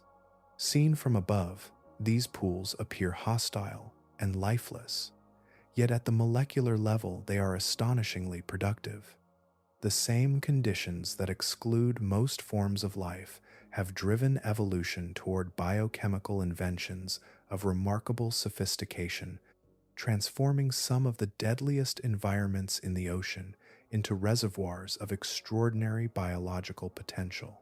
Between the dense waters of a brine pool and the surrounding sea lies a boundary so narrow that it can sometimes be crossed in less than a single meter. Yet, within that slender interval exists one of the most intricate ecosystems known in the ocean. It is neither fully part of the brine nor fully part of the seawater above. Instead, it occupies the delicate frontier where two fundamentally different environments meet and remain in contact without ever truly mixing. This boundary is known as the halocline. From a distance, it appears deceptively simple, merely a dividing layer separating waters of different salinity. Closer examination reveals something far more remarkable. Within the span of mere centimeters, multiple chemical properties change simultaneously. Salinity rises sharply, oxygen declines toward absence, acidity shifts, metal concentrations fluctuate. The balance between oxidizing and reducing chemical conditions transforms. Each variable follows its own gradient, creating an intricate landscape invisible to the human eye. To a microorganism, this narrow band is not a boundary. It is an entire world. Every position within the halocline offers a slightly different combination of chemical conditions. A movement of only a few centimeters may bring access to a new energy source while eliminating another. As a result, microorganisms do not distribute themselves randomly throughout the layer. Instead, they arrange themselves into remarkably precise biological zones. One microbial community occupies a position where oxygen remains available, but limited. Slightly below it, another community thrives where sulfur compounds become more abundant. Deeper still, organisms adapted to increasingly extreme salinity dominate the landscape. The result resembles a vertical ecosystem compressed into an extraordinarily thin space, each layer populated by species specialized for a particular chemical niche. Nowhere is this specialization more evident than within the halocline of Kebrit Deep. Among the organisms found, there are members of the genera Sulfurovum and Sulfuromonas. These microorganisms inhabit an environment where chemical conditions can fluctuate continuously as surrounding waters interact along the boundary. Survival under such circumstances requires flexibility beyond that found in many marine ecosystems. Rather than relying upon a single metabolic pathway, these organisms possess multiple biochemical routes capable of producing the same energetic outcome.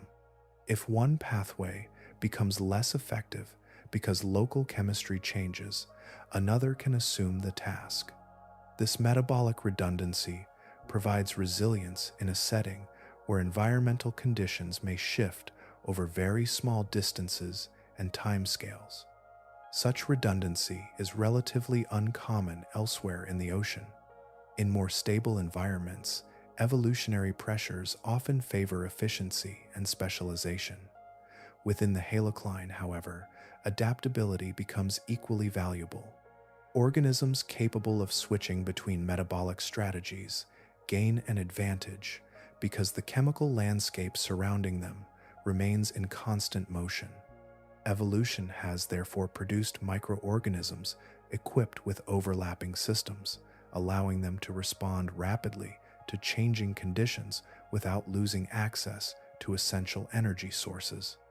The significance of these communities extends far beyond their own survival.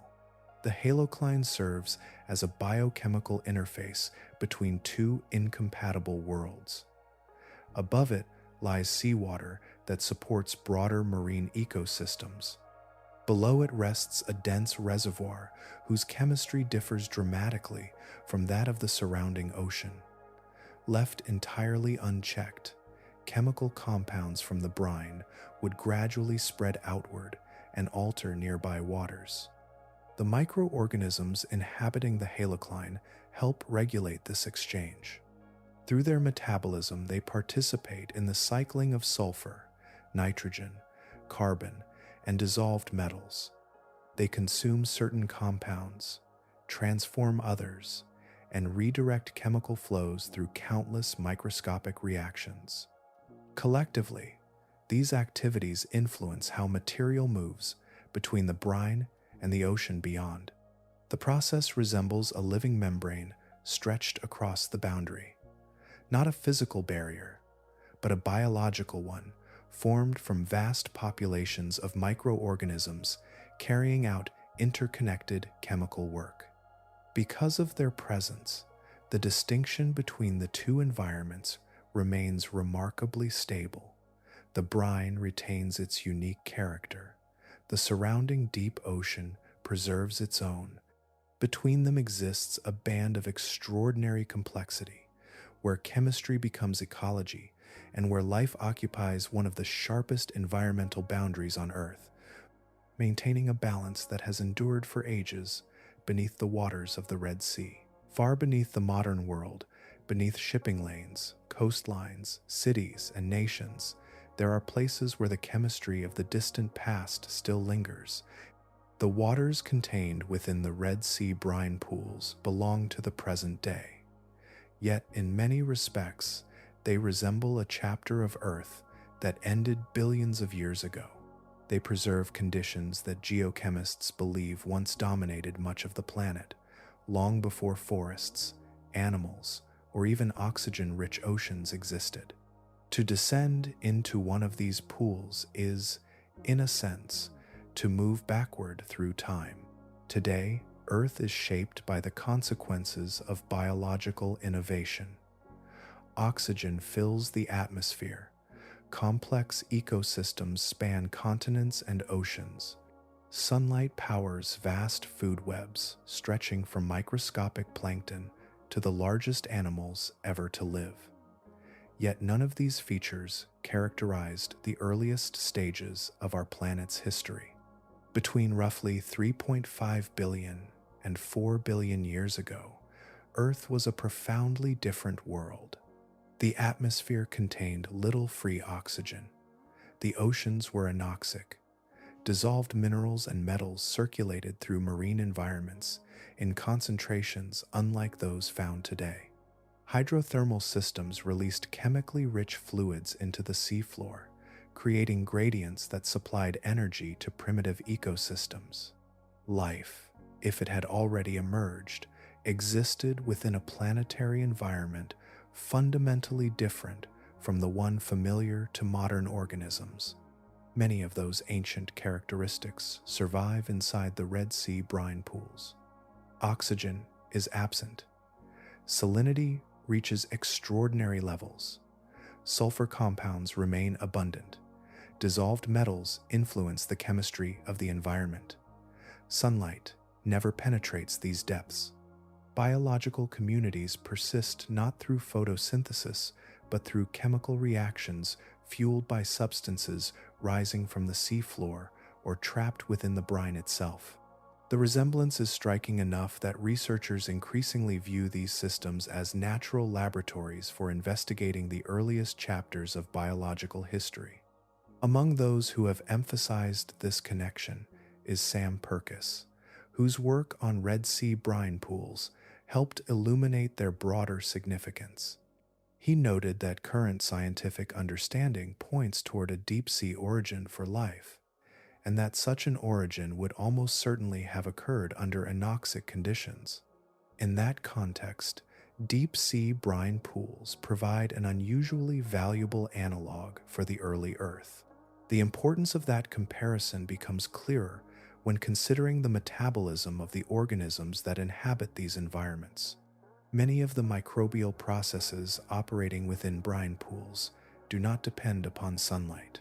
Sulfur respiration, methanogenesis, and chemosynthesis all generate energy through chemical pathways that function independently of solar input. These strategies are often regarded as ancient solutions to the problem of survival, methods that may have appeared long before oxygen-producing photosynthesis transformed the planet. Within the pools, these metabolic systems are not relics preserved in stone. They remain active today. Microorganisms continue to exchange energy through reactions involving sulfur compounds, methane, and other chemicals present within the environment. Nutrients circulate through ecosystems, sustained entirely by chemistry. Biological communities persist without relying upon the sunlight-driven productivity that supports most modern life. This allows scientists to observe processes that may resemble those operating during Earth's earliest biological era. The value of such observation extends beyond simple historical curiosity. The origin of life remains one of science's most profound questions. Direct evidence from the earliest stages of Earth's history is scarce because geological activity has erased much of the ancient record. Brine pools offer something different, a living system whose chemistry and ecology recreate aspects of those vanished environments. For that reason, the pools are more than examples of extremity. They are functioning models of possibility. Within their isolated waters, researchers can study how biological systems organize themselves in the absence of oxygen, how chemical energy sustains ecosystems, and how microbial communities persist under conditions resembling those of the distant past. The organisms inhabiting these environments may not be ancient in origin, but the strategies they employ echo solutions that could have emerged near the beginning of life's story. The brine pool therefore stands as more than a hostile lake at the bottom of the sea.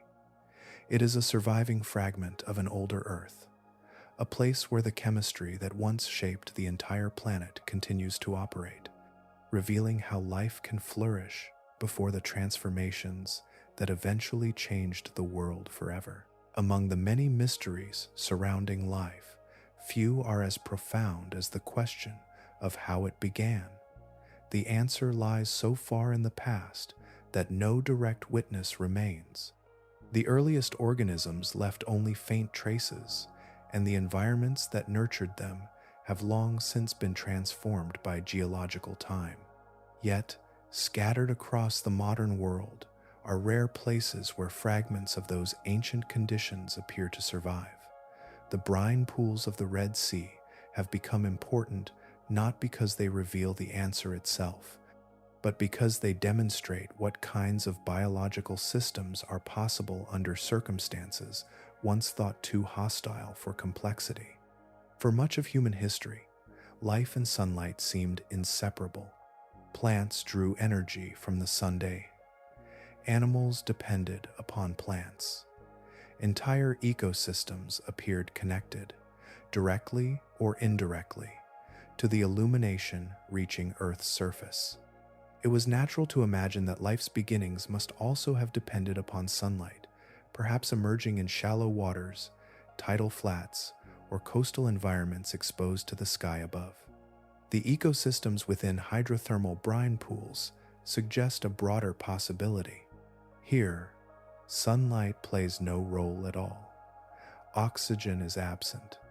Temperatures and chemical conditions often reach extremes. Yet life not only survives, it organizes itself into remarkably sophisticated communities.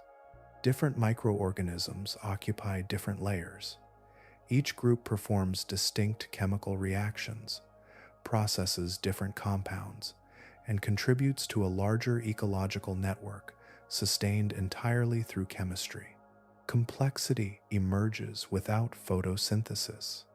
Within these environments, energy originates from chemical gradients rather than solar radiation. At the interfaces where hot brines encounter cooler seawater, powerful differences in chemistry create opportunities for metabolism. Dissolved minerals, sulfur compounds, and contrasting oxidation states generate usable energy. Microorganisms exploit these gradients with extraordinary efficiency, transforming chemical disequilibrium into biological activity. The result is a complete ecosystem powered by the planet itself. This observation carries important implications for understanding early Earth. If diverse and ecologically organized communities can exist in total darkness today, then similar environments may have supported some of the earliest biological systems billions of years ago. The emergence of life may not have required a sunlit shoreline or a shallow coastal lagoon. It may have occurred deep beneath the ocean's surface, within chemically active environments where energy was continuously supplied by geological processes. Such settings would have offered stability as well. Deep environments are buffered from many of the disturbances affecting surface conditions. Temperatures fluctuate less dramatically. Chemical resources can remain available for extended periods. Hydrothermal activity provides a persistent source of energy. These characteristics make the deep ocean an increasingly compelling candidate in discussions about the origin of life. The significance of the brine pools extends beyond their living communities. The sediments preserved within environments such as the NEOM Brine Pools provide another connection to the distant past. Because biological disturbance is largely absent, layers accumulate in remarkably orderly sequences. Each deposited particle remains where it falls, preserving a record of environmental conditions through time. In ancient rocks, similar layered deposits have become invaluable archives of early Earth history. Geologists examine these records to reconstruct the chemistry of primordial oceans, the availability of dissolved minerals, and the environmental conditions under which the earliest organisms evolved.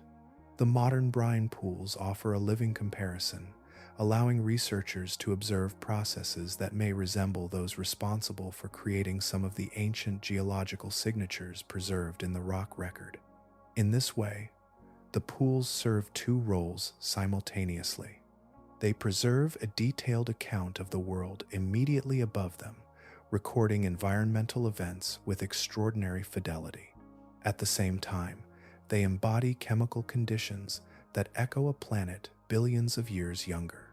Their waters host metabolic strategies rooted in ancient forms of energy acquisition, while their sediments accumulate information much as comparable environments may have done during Earth's earliest chapters. The result is something remarkably rare. These deep basins function as both archive and analog.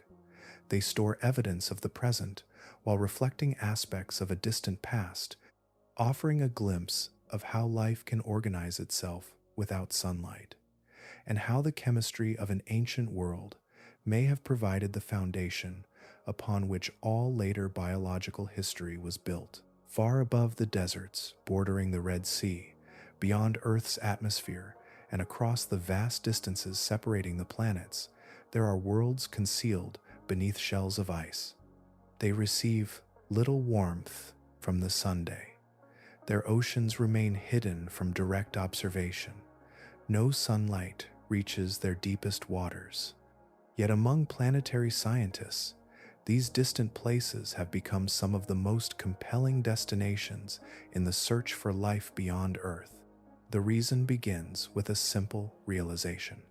Life, as revealed by the brine pools of the Red Sea, does not necessarily require the conditions once thought essential. It does not require daylight.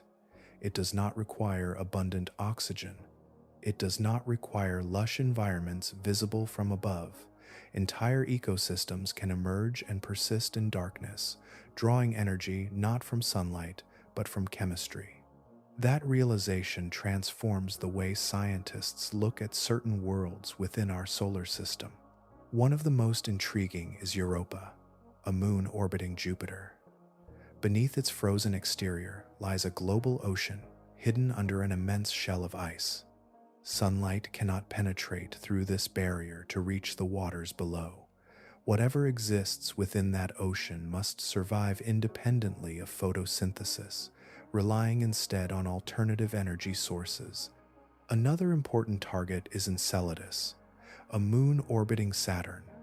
Observations made by the Cassini spacecraft revealed towering plumes of water vapor erupting from fractures in its icy surface.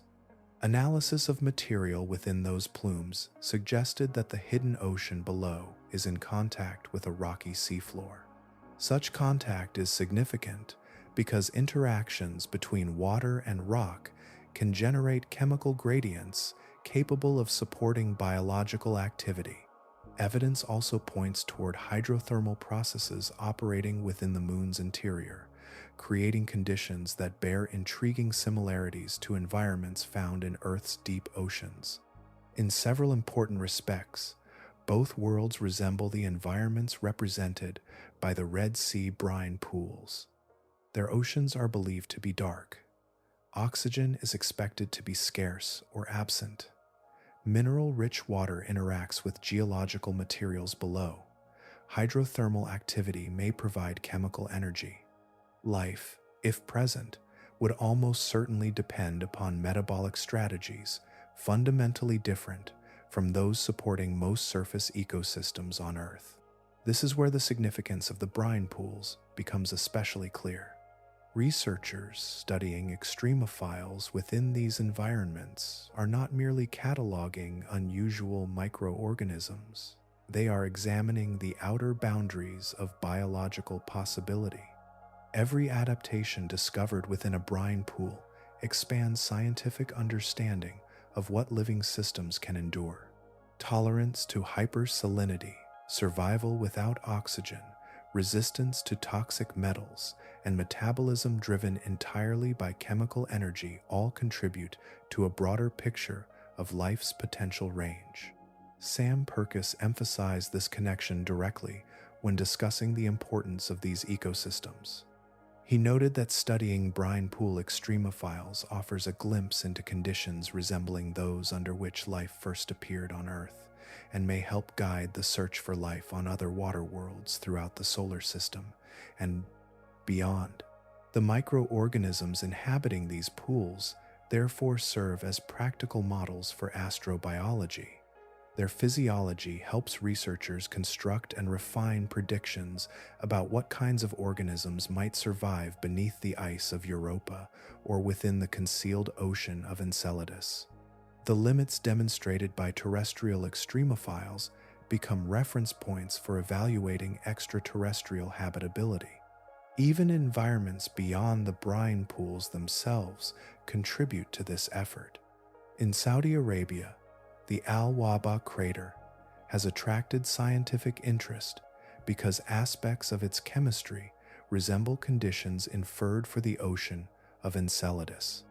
Sodium phosphate and chlorate compounds found there provide opportunities to study microorganisms capable of tolerating chemical circumstances relevant to planetary exploration. Halophilic extremophiles, cultured from such environments, are increasingly viewed as useful analogs for hypothetical life forms that could inhabit distant icy oceans. What makes the Red Sea pools remarkable is not merely their extremity, but their relevance. They provide living ecosystems that can be studied directly, sampled repeatedly, and observed in detail. Researchers can examine organisms, measure chemical processes, and test biological responses in real time. No spacecraft has yet drilled through the ice of Europa. No probe has descended into the ocean of Enceladus. Until such missions become possible, the closest laboratories available may be found here on Earth, hidden within dense lakes at the bottom of the sea, where life persists under conditions that echo environments far beyond our world. Not every discovery arrives from the deepest places. After journeys through abyssal basins and dense lakes resting far below the reach of ordinary exploration, researchers encountered another brine pool that seemed, at first glance, almost modest by comparison. It lay in the southern Red Sea, closer to the surface than any similar environment previously documented in the region. Yet its existence would broaden the story considerably, revealing that the pathways leading to these strange underwater worlds were more varied than anyone had imagined. The discovery came in the year 2020 when scientists identified what became known as the Kebrit Brine Pool. Unlike the deeper systems already studied elsewhere in the Red Sea, Kebrit occupied a comparatively accessible depth.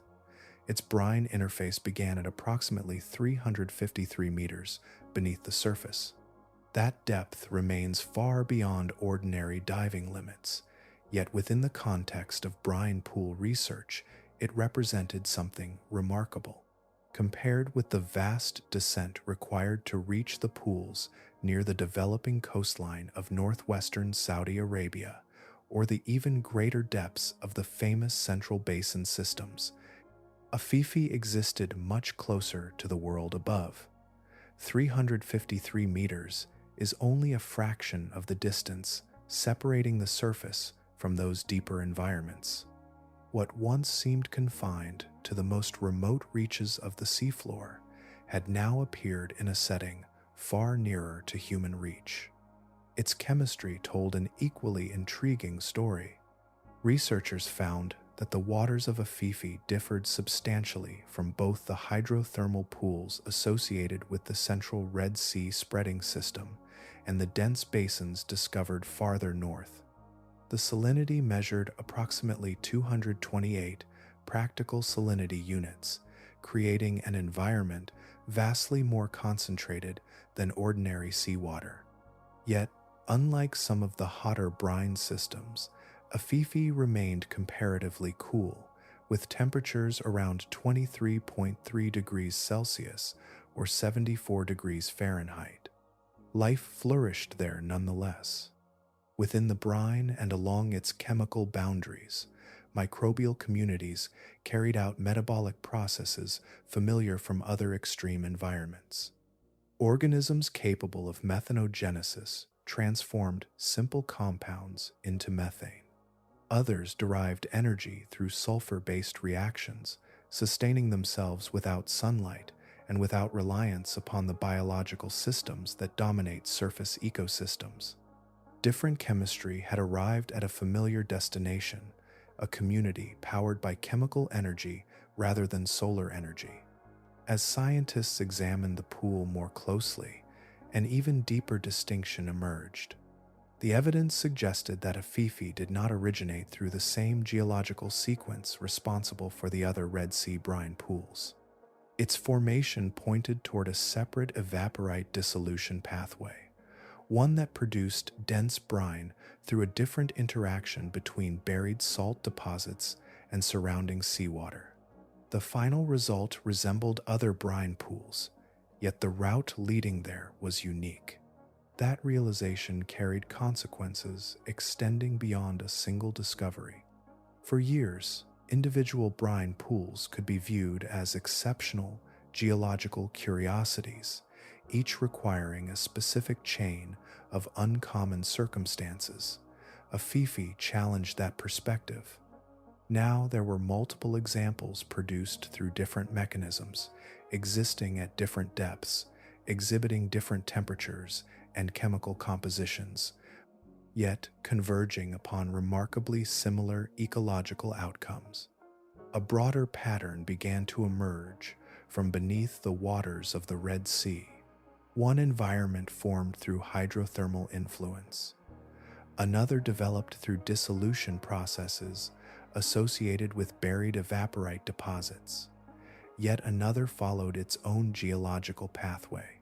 Despite these differences, each generated dense, isolated brine, distinct chemical gradients, specialized microbial communities, and conditions unlike those of the surrounding ocean. The growing map suggested something important. Brine pools may not be rare accidents dependent upon a single extraordinary circumstance. Instead, they appear to be natural consequences of a seafloor containing buried salt, pathways for water to interact with that salt, and depressions capable of collecting the resulting dense fluids. Given enough time, the ingredients assemble themselves. The Red Sea, once thought to host only a handful of isolated anomalies, increasingly resembles a landscape where nature repeatedly arrives at the same strange solution through different geological journeys, creating hidden worlds that share a common destination while telling entirely different stories of their origin. A map can create an illusion of completeness.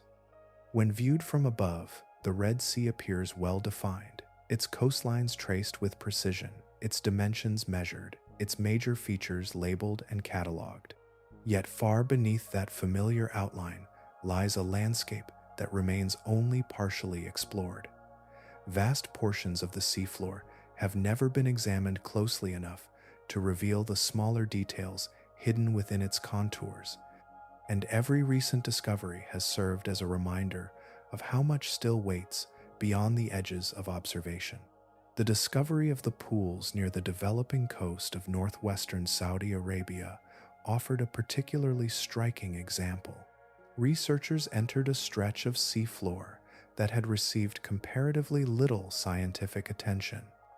It was not considered one of the great centers of deep ocean exploration. It was simply an area that had not been studied extensively with the tools required to identify dense brine systems. Yet, after only a brief period of directed investigation, 4 separate brine pools emerged from the darkness. The finding carried an obvious implication. If multiple pools could be located so rapidly in a region that had largely escaped detailed examination, then absence of discovery could no longer be treated as evidence of absence. In many places, the search itself had barely begun.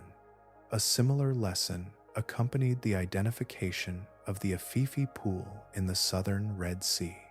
Once again, researchers encountered a remarkable environment in a region that had not received the same level of sustained investigation as the better-known Central Basin. The pattern was becoming difficult to ignore. New discoveries were appearing not because these systems had recently formed, but because scientists were finally looking in the right places. Even the most thoroughly studied portion of the Red Sea continues to yield surprises. Within the Central Rift, where scientific attention has been concentrated for decades, at least 25 brine pools are already known. Additional discoveries continue to refine and expand that inventory. Each expedition contributes new details to a picture that remains unfinished despite years of research. The scale of the challenge becomes clearer when considering the size of the sea itself. The Red Sea covers approximately 438,000 square kilometers, which is about 272,000 miles. Only a small fraction of that immense area has been systematically surveyed at the level of detail necessary to detect brine pools. Broad bathymetric mapping can reveal major geological structures, but these dense underwater lakes often require much closer examination. Many do not announce their presence through dramatic topography. Instead, they reveal themselves through subtle distortions. A remotely operated vehicle may encounter an unexpected shimmering boundary. Cameras may record the visual warping created by the dense interface between seawater and brine. Instruments may detect abrupt chemical changes occurring across a remarkably narrow layer. Often the decisive evidence appears only when researchers approach close enough to observe the halocline directly. This limitation extends far beyond the Red Sea.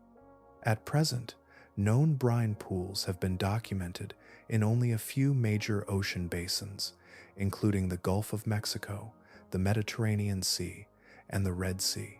Yet those regions share something important in common. They are places where scientists have searched for such environments with the necessary technology and persistence. The global ocean covers an area vastly greater than any of these individual basins. Ancient evaporite deposits exist beneath portions of the Indian Ocean, the South Atlantic, and sections of the Pacific. Geological conditions capable of generating dense brines are not unique to a single region of the world. Where buried salt, seawater, and suitable seafloor depressions coincide, similar systems may emerge through the slow processes of geological time. What remains uncertain is not whether the ocean still holds undiscovered landscapes. The evidence increasingly suggests that it does. Rather, the uncertainty lies in their number, distribution, and character. For all the sophistication of modern exploration, much of Earth's seafloor remains only broadly sketched. In many regions, humanity possesses more detailed maps of distant planetary surfaces than of the terrain hidden beneath its own oceans. The deep sea continues to hold entire environments awaiting recognition, resting beyond the reach of the maps that suggest the world has already been fully drawn. Some places reveal their secrets reluctantly. Others reveal them simply because almost no one has taken the time to look. The Red Sea belongs to the second category. Across the course of this journey, hidden lakes of brine, microbial worlds sustained without sunlight, geological archives spanning centuries, and clues reaching toward the origins of life have emerged from beneath its waters. Yet, what makes these discoveries especially remarkable is not merely their scientific significance. It is the fact that they continue to appear in a sea that remains, by comparison with many other major ocean regions, surprisingly understudied. This contrast becomes more striking the longer one considers it. The Red Sea contains an active rift where continental crust is slowly separating.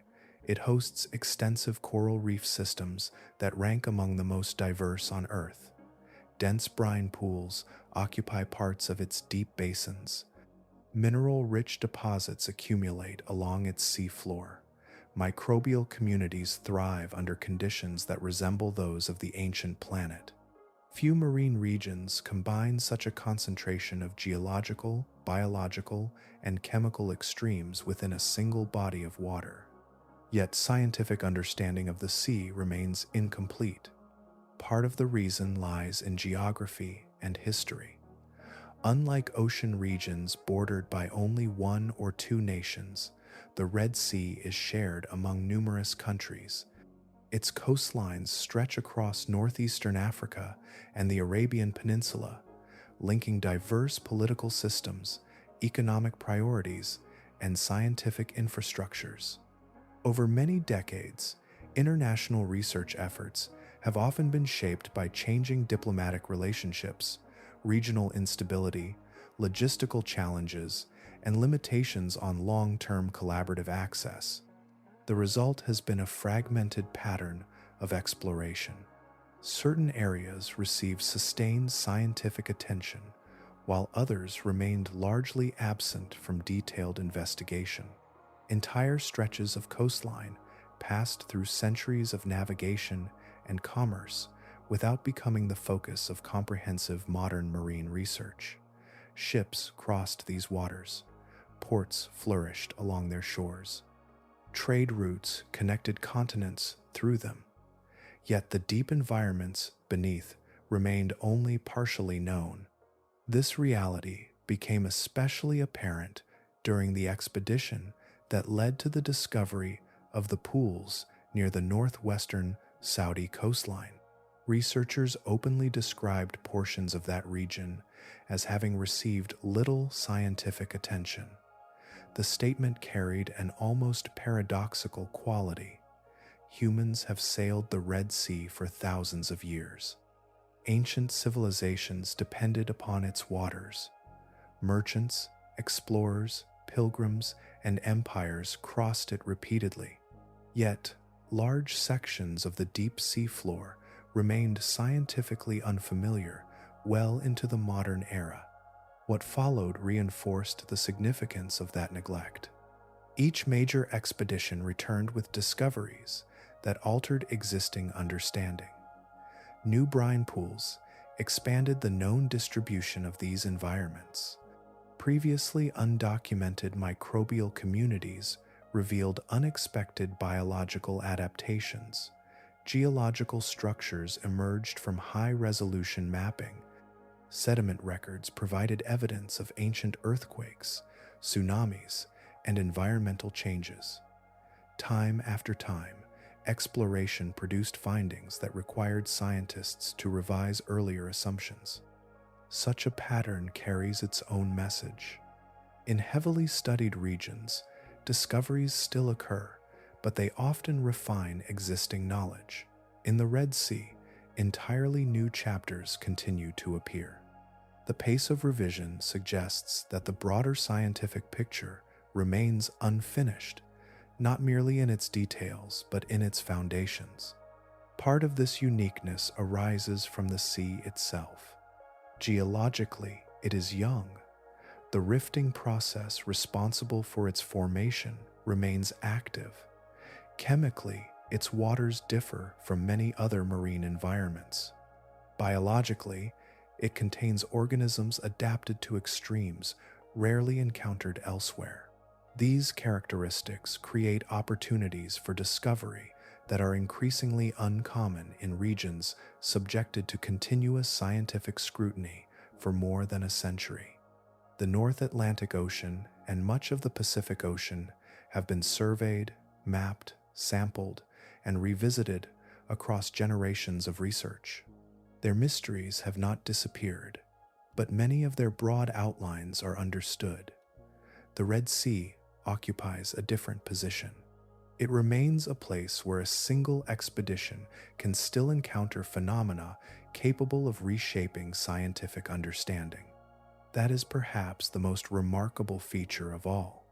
Beneath one of the world's oldest maritime corridors lies a sea that, in many respects, is only beginning to introduce itself.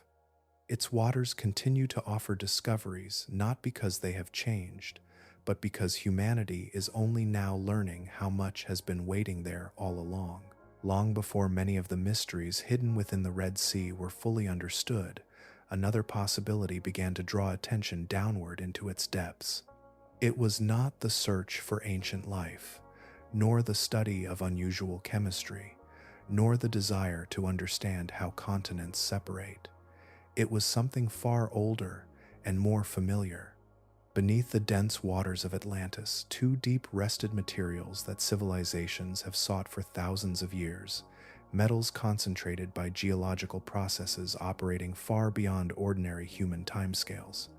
As scientific expeditions revealed the nature of the basin, they also revealed its economic potential. Beginning in the 1980s, growing interest emerged from the governments of Saudi Arabia and Sudan, whose maritime jurisdictions overlap portions of the region.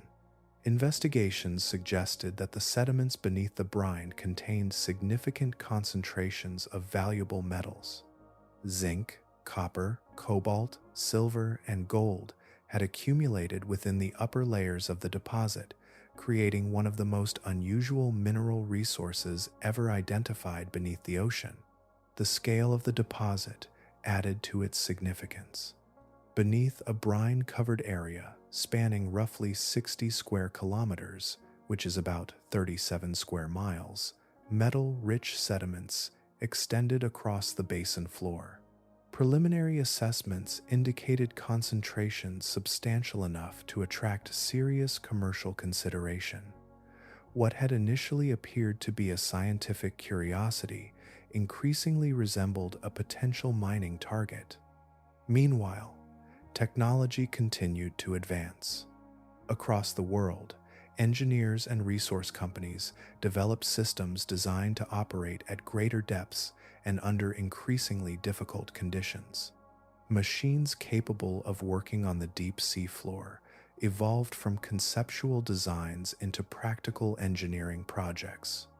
Interest in oceanic mineral resources expanded as demand for industrial metals increased, drawing attention toward deposits once considered inaccessible.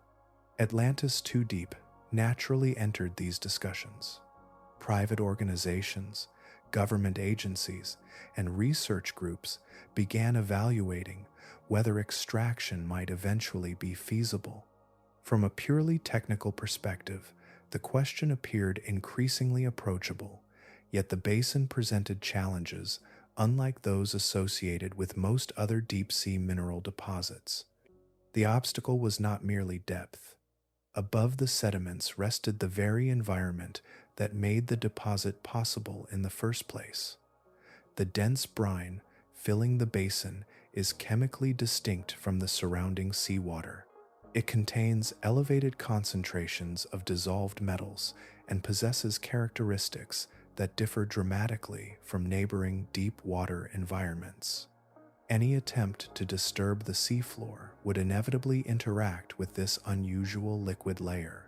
That interaction introduces uncertainties that remain difficult to predict.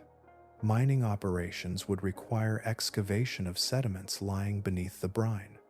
Such activity could alter the stability of the basin, mix chemically distinct waters, and release material into surrounding environments. Scientists continue to study these systems, yet many aspects of their ecological relationships remain only partially understood. The consequences of large-scale disturbance have not been fully modeled because no comparable environment has ever been mined. This uncertainty places Atlantis II Deep at the center of a broader conversation already unfolding across the world's oceans. Elsewhere, debates surround the proposed extraction of mineral nodules scattered across deep Pacific basins and the exploitation of seafloor sulfide deposits associated with hydrothermal systems. Advocates emphasize access to critical resources. Critics point toward ecological risks that remain poorly constrained. In most locations, the discussion concerns environments that are scientifically valuable. Atlantis II Deep introduces an additional dimension. Its importance extends beyond ecology and economics. The basin represents one of the few places on Earth where researchers can directly observe processes resembling those responsible for certain ancient ore deposits preserved in the geological record. The interaction between hydrothermal activity, brine chemistry, sediment accumulation, and metal concentration provides a living example of mechanisms that shaped parts of Earth's crust long ago. For geologists, this transforms the basin into something more than a resource. It becomes a natural laboratory operating in real time.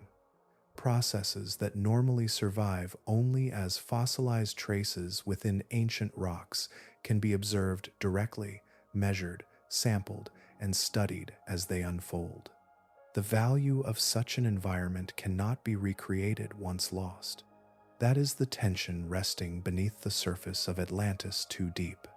The same forces that concentrated extraordinary wealth also created an irreplaceable scientific archive. One invites extraction. The other invites patience. Both exist within the same basin, waiting beneath a layer of dense water that has preserved the story for thousands of years. A library can burn in a single night. A painting can be damaged by a single touch. A fossil can fracture beneath a misplaced tool. Across the natural world, some of the most valuable records of the past survive in forms far more delicate than the stories they contain. The archives hidden within the Red Sea belong to that fragile category, preserving centuries of information while depending upon conditions that seem almost impossibly precise. The sediment record preserved within the pool, discovered near the northwestern Saudi coastline, exists because of an extraordinary absence of disturbance. For roughly 12 centuries, particles drifting downward through the water accumulated layer upon layer upon layer. Floods left their signatures. Earthquakes marked the sediment with traces of violent motion. Tsunamis deposited distinct materials carried from distant shorelines. Between these events, ordinary sediment settled gently across the basin floor. Because nothing mixed these layers afterward, each remained preserved in its original position, forming a chronological record of remarkable clarity. The archive depends upon that stability completely. In most marine environments, the seafloor is constantly reworked by living organisms. Burrowing animals churn sediments. Currents redistribute particles. Biological activity gradually blurs the boundaries between one period and the next. Here, the extreme chemistry that excludes larger life also protects the record. The same conditions that prevent disturbance are the conditions that allow the archive to exist at all. This relationship creates an unusual vulnerability. The sediment layers appear durable because they represent centuries of accumulation, yet their organization is extraordinarily delicate. The information they contain does not reside in the particles themselves. It resides in their arrangement. The order of the layers is the record. Once that order is lost, the story disappears with it. A single physical disruption could alter that arrangement permanently. An unexpected landslide along the basin wall, a major mixing event, or even a poorly planned interaction during scientific operations could disturb sediments that required centuries to assemble. If layers become blended together, the chronology vanishes. Individual grains would remain, but their position within time would no longer be recoverable. That loss would be irreversible. Technology can improve. Instruments can become more precise. Future generations may possess analytical tools beyond anything available today. Yet no advancement can reconstruct a layered sequence that has already been physically mixed. Once the original order is destroyed, the archive cannot be rebuilt. The basin would continue accumulating new sediment, but the record that took 1,200 years to form would no longer exist in its original form. The challenge extends beyond a single pool. Every brine basin preserving an undisturbed sediment archive shares the same vulnerability. These records function as one-way systems. They accumulate information continuously, yet they possess no mechanism for restoring it after disruption. A carefully preserved chronology can become an ordinary mass of sediment through a single destructive event. This reality places scientists in an unusual position. The very expeditions attempting to understand these archives must approach them with exceptional caution. Sampling is necessary because knowledge cannot emerge without observation. Yet every instrument lowered toward the seafloor introduces a possibility, however small, of altering the environment under study. Research becomes an exercise in balance, extracting information while preserving the conditions that make that information meaningful. A similar uncertainty surrounds the microbial communities inhabiting these isolated basins. Many of the microorganisms living within the brine have evolved under stable conditions maintained across immense spans of time. Their ancestors adapted to environments lacking oxygen, characterized by unusual chemistry, and separated from surrounding seawater by sharp physical boundaries. Generations unfolded within those constraints, producing ecosystems unlike those found elsewhere in the ocean.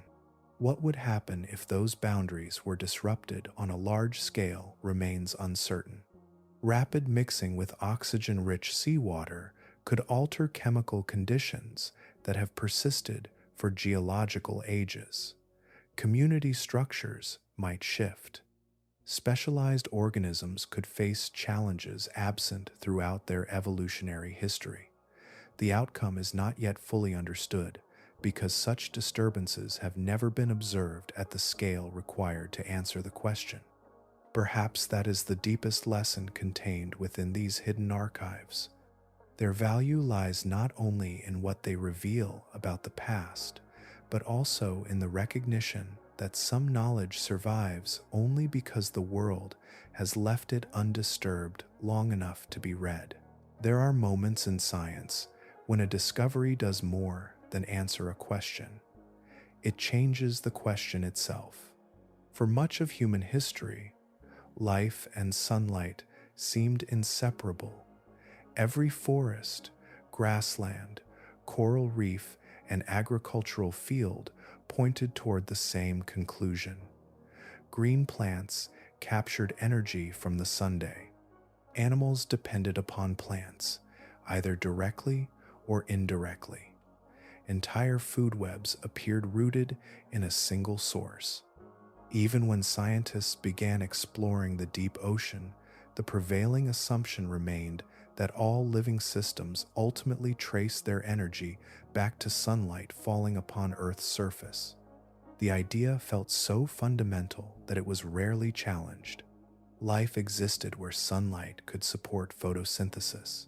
Beyond that boundary lay environments assumed to be biologically limited, dependent on organic material drifting downward from above. The deep ocean was viewed largely as a receiver, sustained by leftovers from the illuminated world. Then the ocean revealed something unexpected. The discovery of hydrothermal vent ecosystems transformed biological understanding. Organisms flourished in complete darkness around seafloor vents, drawing energy not from sunlight, but from chemical reactions. Later, investigations of brine pools expanded that revelation even further. Here were communities surviving under combinations of salinity, oxygen deprivation, and chemical conditions once considered hostile to complex ecological organization. The significance extended far beyond the organisms themselves. At the foundation of these ecosystems existed a process known as chemosynthesis. Instead of capturing solar energy, microorganisms extracted usable energy from chemical gradients and reactions occurring within their environment. Sulfur compounds, methane, dissolved minerals, and other substances became the basis of biological productivity. Entire communities emerged from this chemistry, functioning independently of the surface world. For biology, this realization was profound. Life no longer required sunlight as its primary foundation. A second pathway existed, one capable of supporting diverse ecosystems in places where no ray of sunlight had penetrated for millions of years. The deep ocean was not merely receiving energy from above. In certain environments, it was generating biological productivity from entirely different sources. The implications spread outward rapidly. If chemical energy could sustain ecosystems beneath Earth's oceans, then the concept of habitability required reconsideration. Worlds previously dismissed as biologically barren suddenly appeared more interesting. Environments lacking sunlight could no longer be excluded automatically.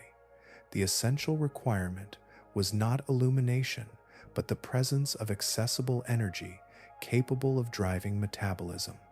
Chemical energy, unlike sunlight, is not confined to planetary surfaces. It can emerge wherever geological processes create gradients and reactions that living systems can exploit. Water interacting with rock, hydrothermal circulation, mineral transformations, and chemical disequilibrium can all generate usable energy. Such conditions may occur in places scattered throughout the cosmos, including environments far removed from the traditional image of a life-supporting world. The Red Sea brine pools contributed another important lesson as well. Again and again, they challenged assumptions about biological limits. Conditions once considered prohibitive repeatedly proved compatible with life. Each newly studied basin expanded understanding of what organisms could tolerate. High salinity, extreme chemical compositions, severe oxygen deprivation, elevated concentrations of dissolved metals, and other environmental stresses failed to create absolute biological barriers. Instead, researchers found adaptation. Microorganisms evolved solutions that often appeared improbable before they were observed. Metabolic pathways adjusted, cellular structures adapted. Entire communities organize themselves around conditions previously assumed to be beyond the reach of biology. What seemed impossible from a theoretical perspective became observable reality within these isolated environments. A pattern gradually emerged from these discoveries. Scientific boundaries describing where life could exist often reflected the limits of observation rather than the limits of biology itself. Each time a threshold appeared definitive, another organism demonstrated otherwise. Each declaration that an environment was too extreme eventually encountered an exception. The brine pools became part of that recurring story. They revealed that life is not confined to familiar conditions. It is inventive, adaptable, and capable of exploiting opportunities hidden within chemical landscapes that once appeared barren. In doing so, these submerged worlds altered more than scientific understanding of a particular sea. They expanded the known possibilities of life itself, showing that the living world extends into realms far stranger than earlier generations ever imagined. Most people encounter the Red Sea first as an image, a ribbon of blue water stretching between Africa and the Arabian Peninsula, trade routes crossing ancient horizons, coral gardens illuminated beneath clear shallows, coastlines connected to kingdoms, migrations, voyages, and stories carried across thousands of years. It is a sea deeply woven into human memory, familiar in maps and history books, recognizable even to those who have never stood beside its shores. That picture is not incorrect. It simply occupies only the thinnest layer of a much larger reality. Beneath the surface, known to sailors, merchants, and travelers, exists a world operating according to very different rules. The sea itself is young in geological terms, still in the process of becoming something larger. Its floor is being pulled apart by forces deep within the planet. New crust forms, ancient crust shifts, heat rises from below. The basin continues its slow transformation, widening grain by grain across spans of time that exceed ordinary human imagination. The visible sea is only the skin.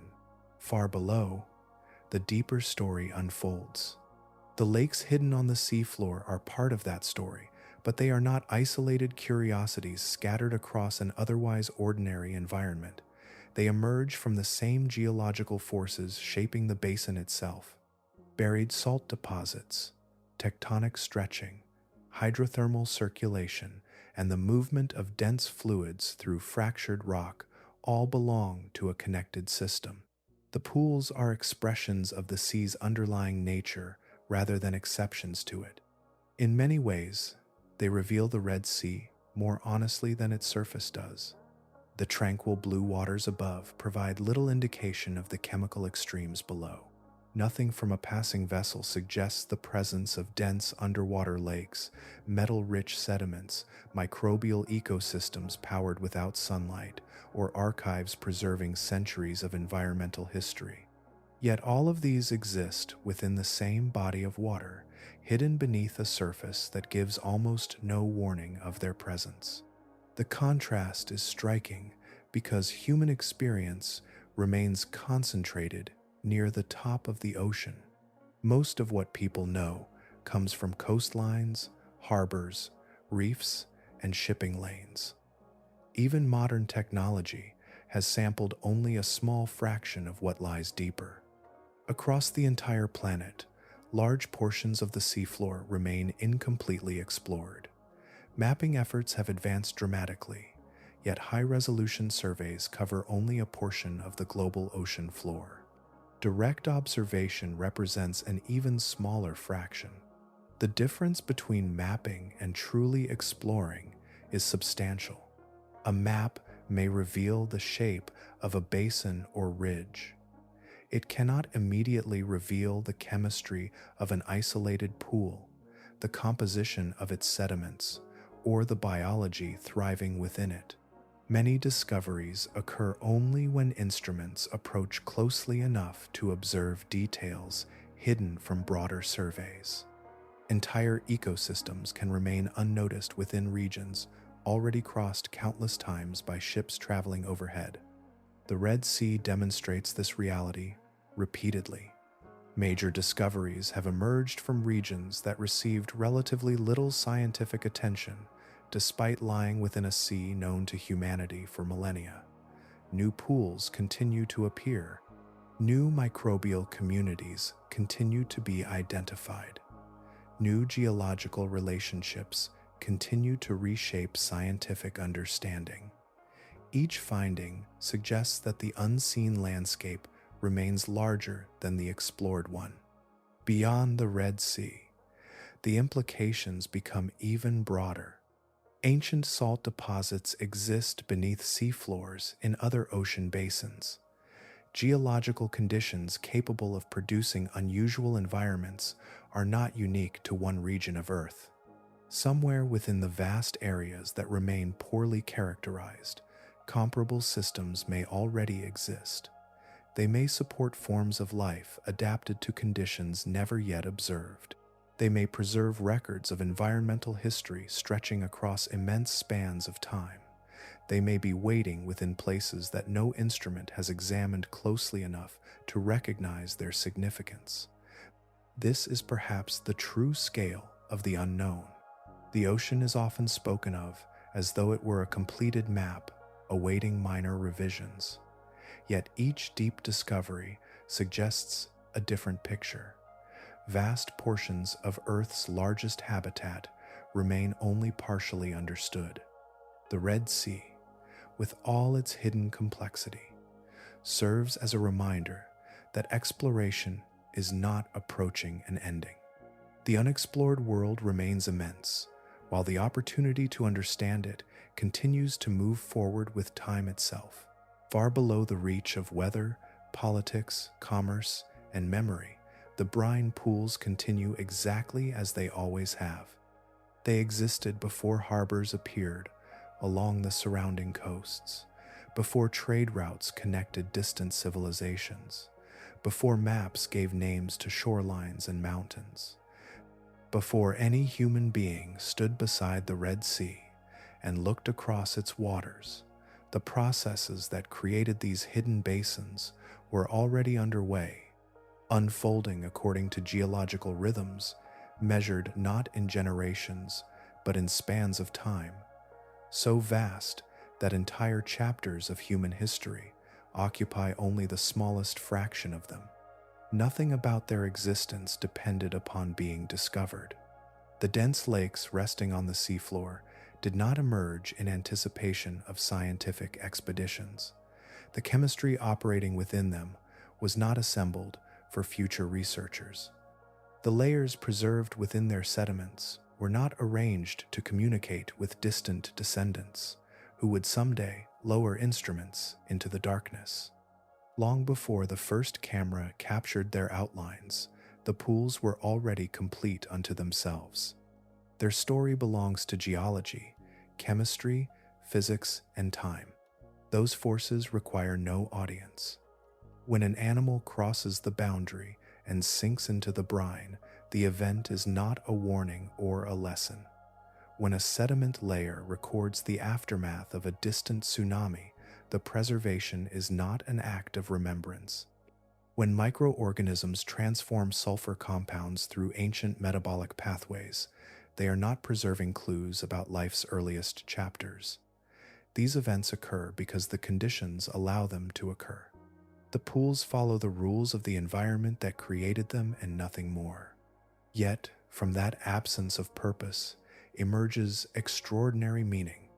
Human observers arrive later, discovering patterns that were never intended for discovery. Scientists recognize earthquake histories written into sediment layers. Geochemists identify processes that resemble conditions present on the young Earth. Microbiologists encounter forms of metabolism capable of thriving without sunlight. Planetary researchers see parallels to oceans concealed beneath distant worlds. Each discipline finds something valuable, but the value originates from observation rather than intention. The pools simply continue being what they are. Above them, however, the human world changes rapidly. Construction advances along portions of the coastline. Economic interests evaluate mineral deposits hidden beneath dense waters. Research vessels arrive, carrying new technologies capable of measuring details that previous generations could scarcely imagine. Samples are collected, records are analyzed, models improve, knowledge accumulates. All of this occurs within a timescale that the pools themselves barely register. A human lifetime passes quickly. Nations rise and transform. Technologies appear and become obsolete. Scientific theories evolve as new evidence emerges. Against the backdrop of geological time, these changes unfold with astonishing speed. Meanwhile, the underlying processes shaping the hidden basins continue at their own pace, indifferent to schedules, ambitions, and expectations. That contrast gives the pools a distinctive significance. The records they preserve are not renewable resources. A sediment archive accumulated over 12 centuries cannot be replaced within a human lifetime. Microbial communities, shaped through immense spans of isolation, cannot simply be reconstructed if lost. Geological conditions that reveal rare stages of ore formation cannot be recreated in a laboratory at full scale. Their value comes partly from the duration required for their existence. Time itself is embedded within them. Every layer, every chemical gradient, every biological adaptation represents the outcome of processes unfolding across intervals far longer than recorded history. The pools contain information because they have remained undisturbed long enough for that information to accumulate. Their rarity is inseparable from their age. Perhaps that is why they remain so compelling. At the bottom of a sea that appears calm from above, the planet continues writing, not through words or symbols, but through mineral deposits, chemical reactions, sediment layers, and living systems adapting to extraordinary conditions. The language is older than civilization, older than humanity, older even than many forms of life that now inhabit the earth. And in the darkness below, that writing continues, whether anyone is there to read it or not.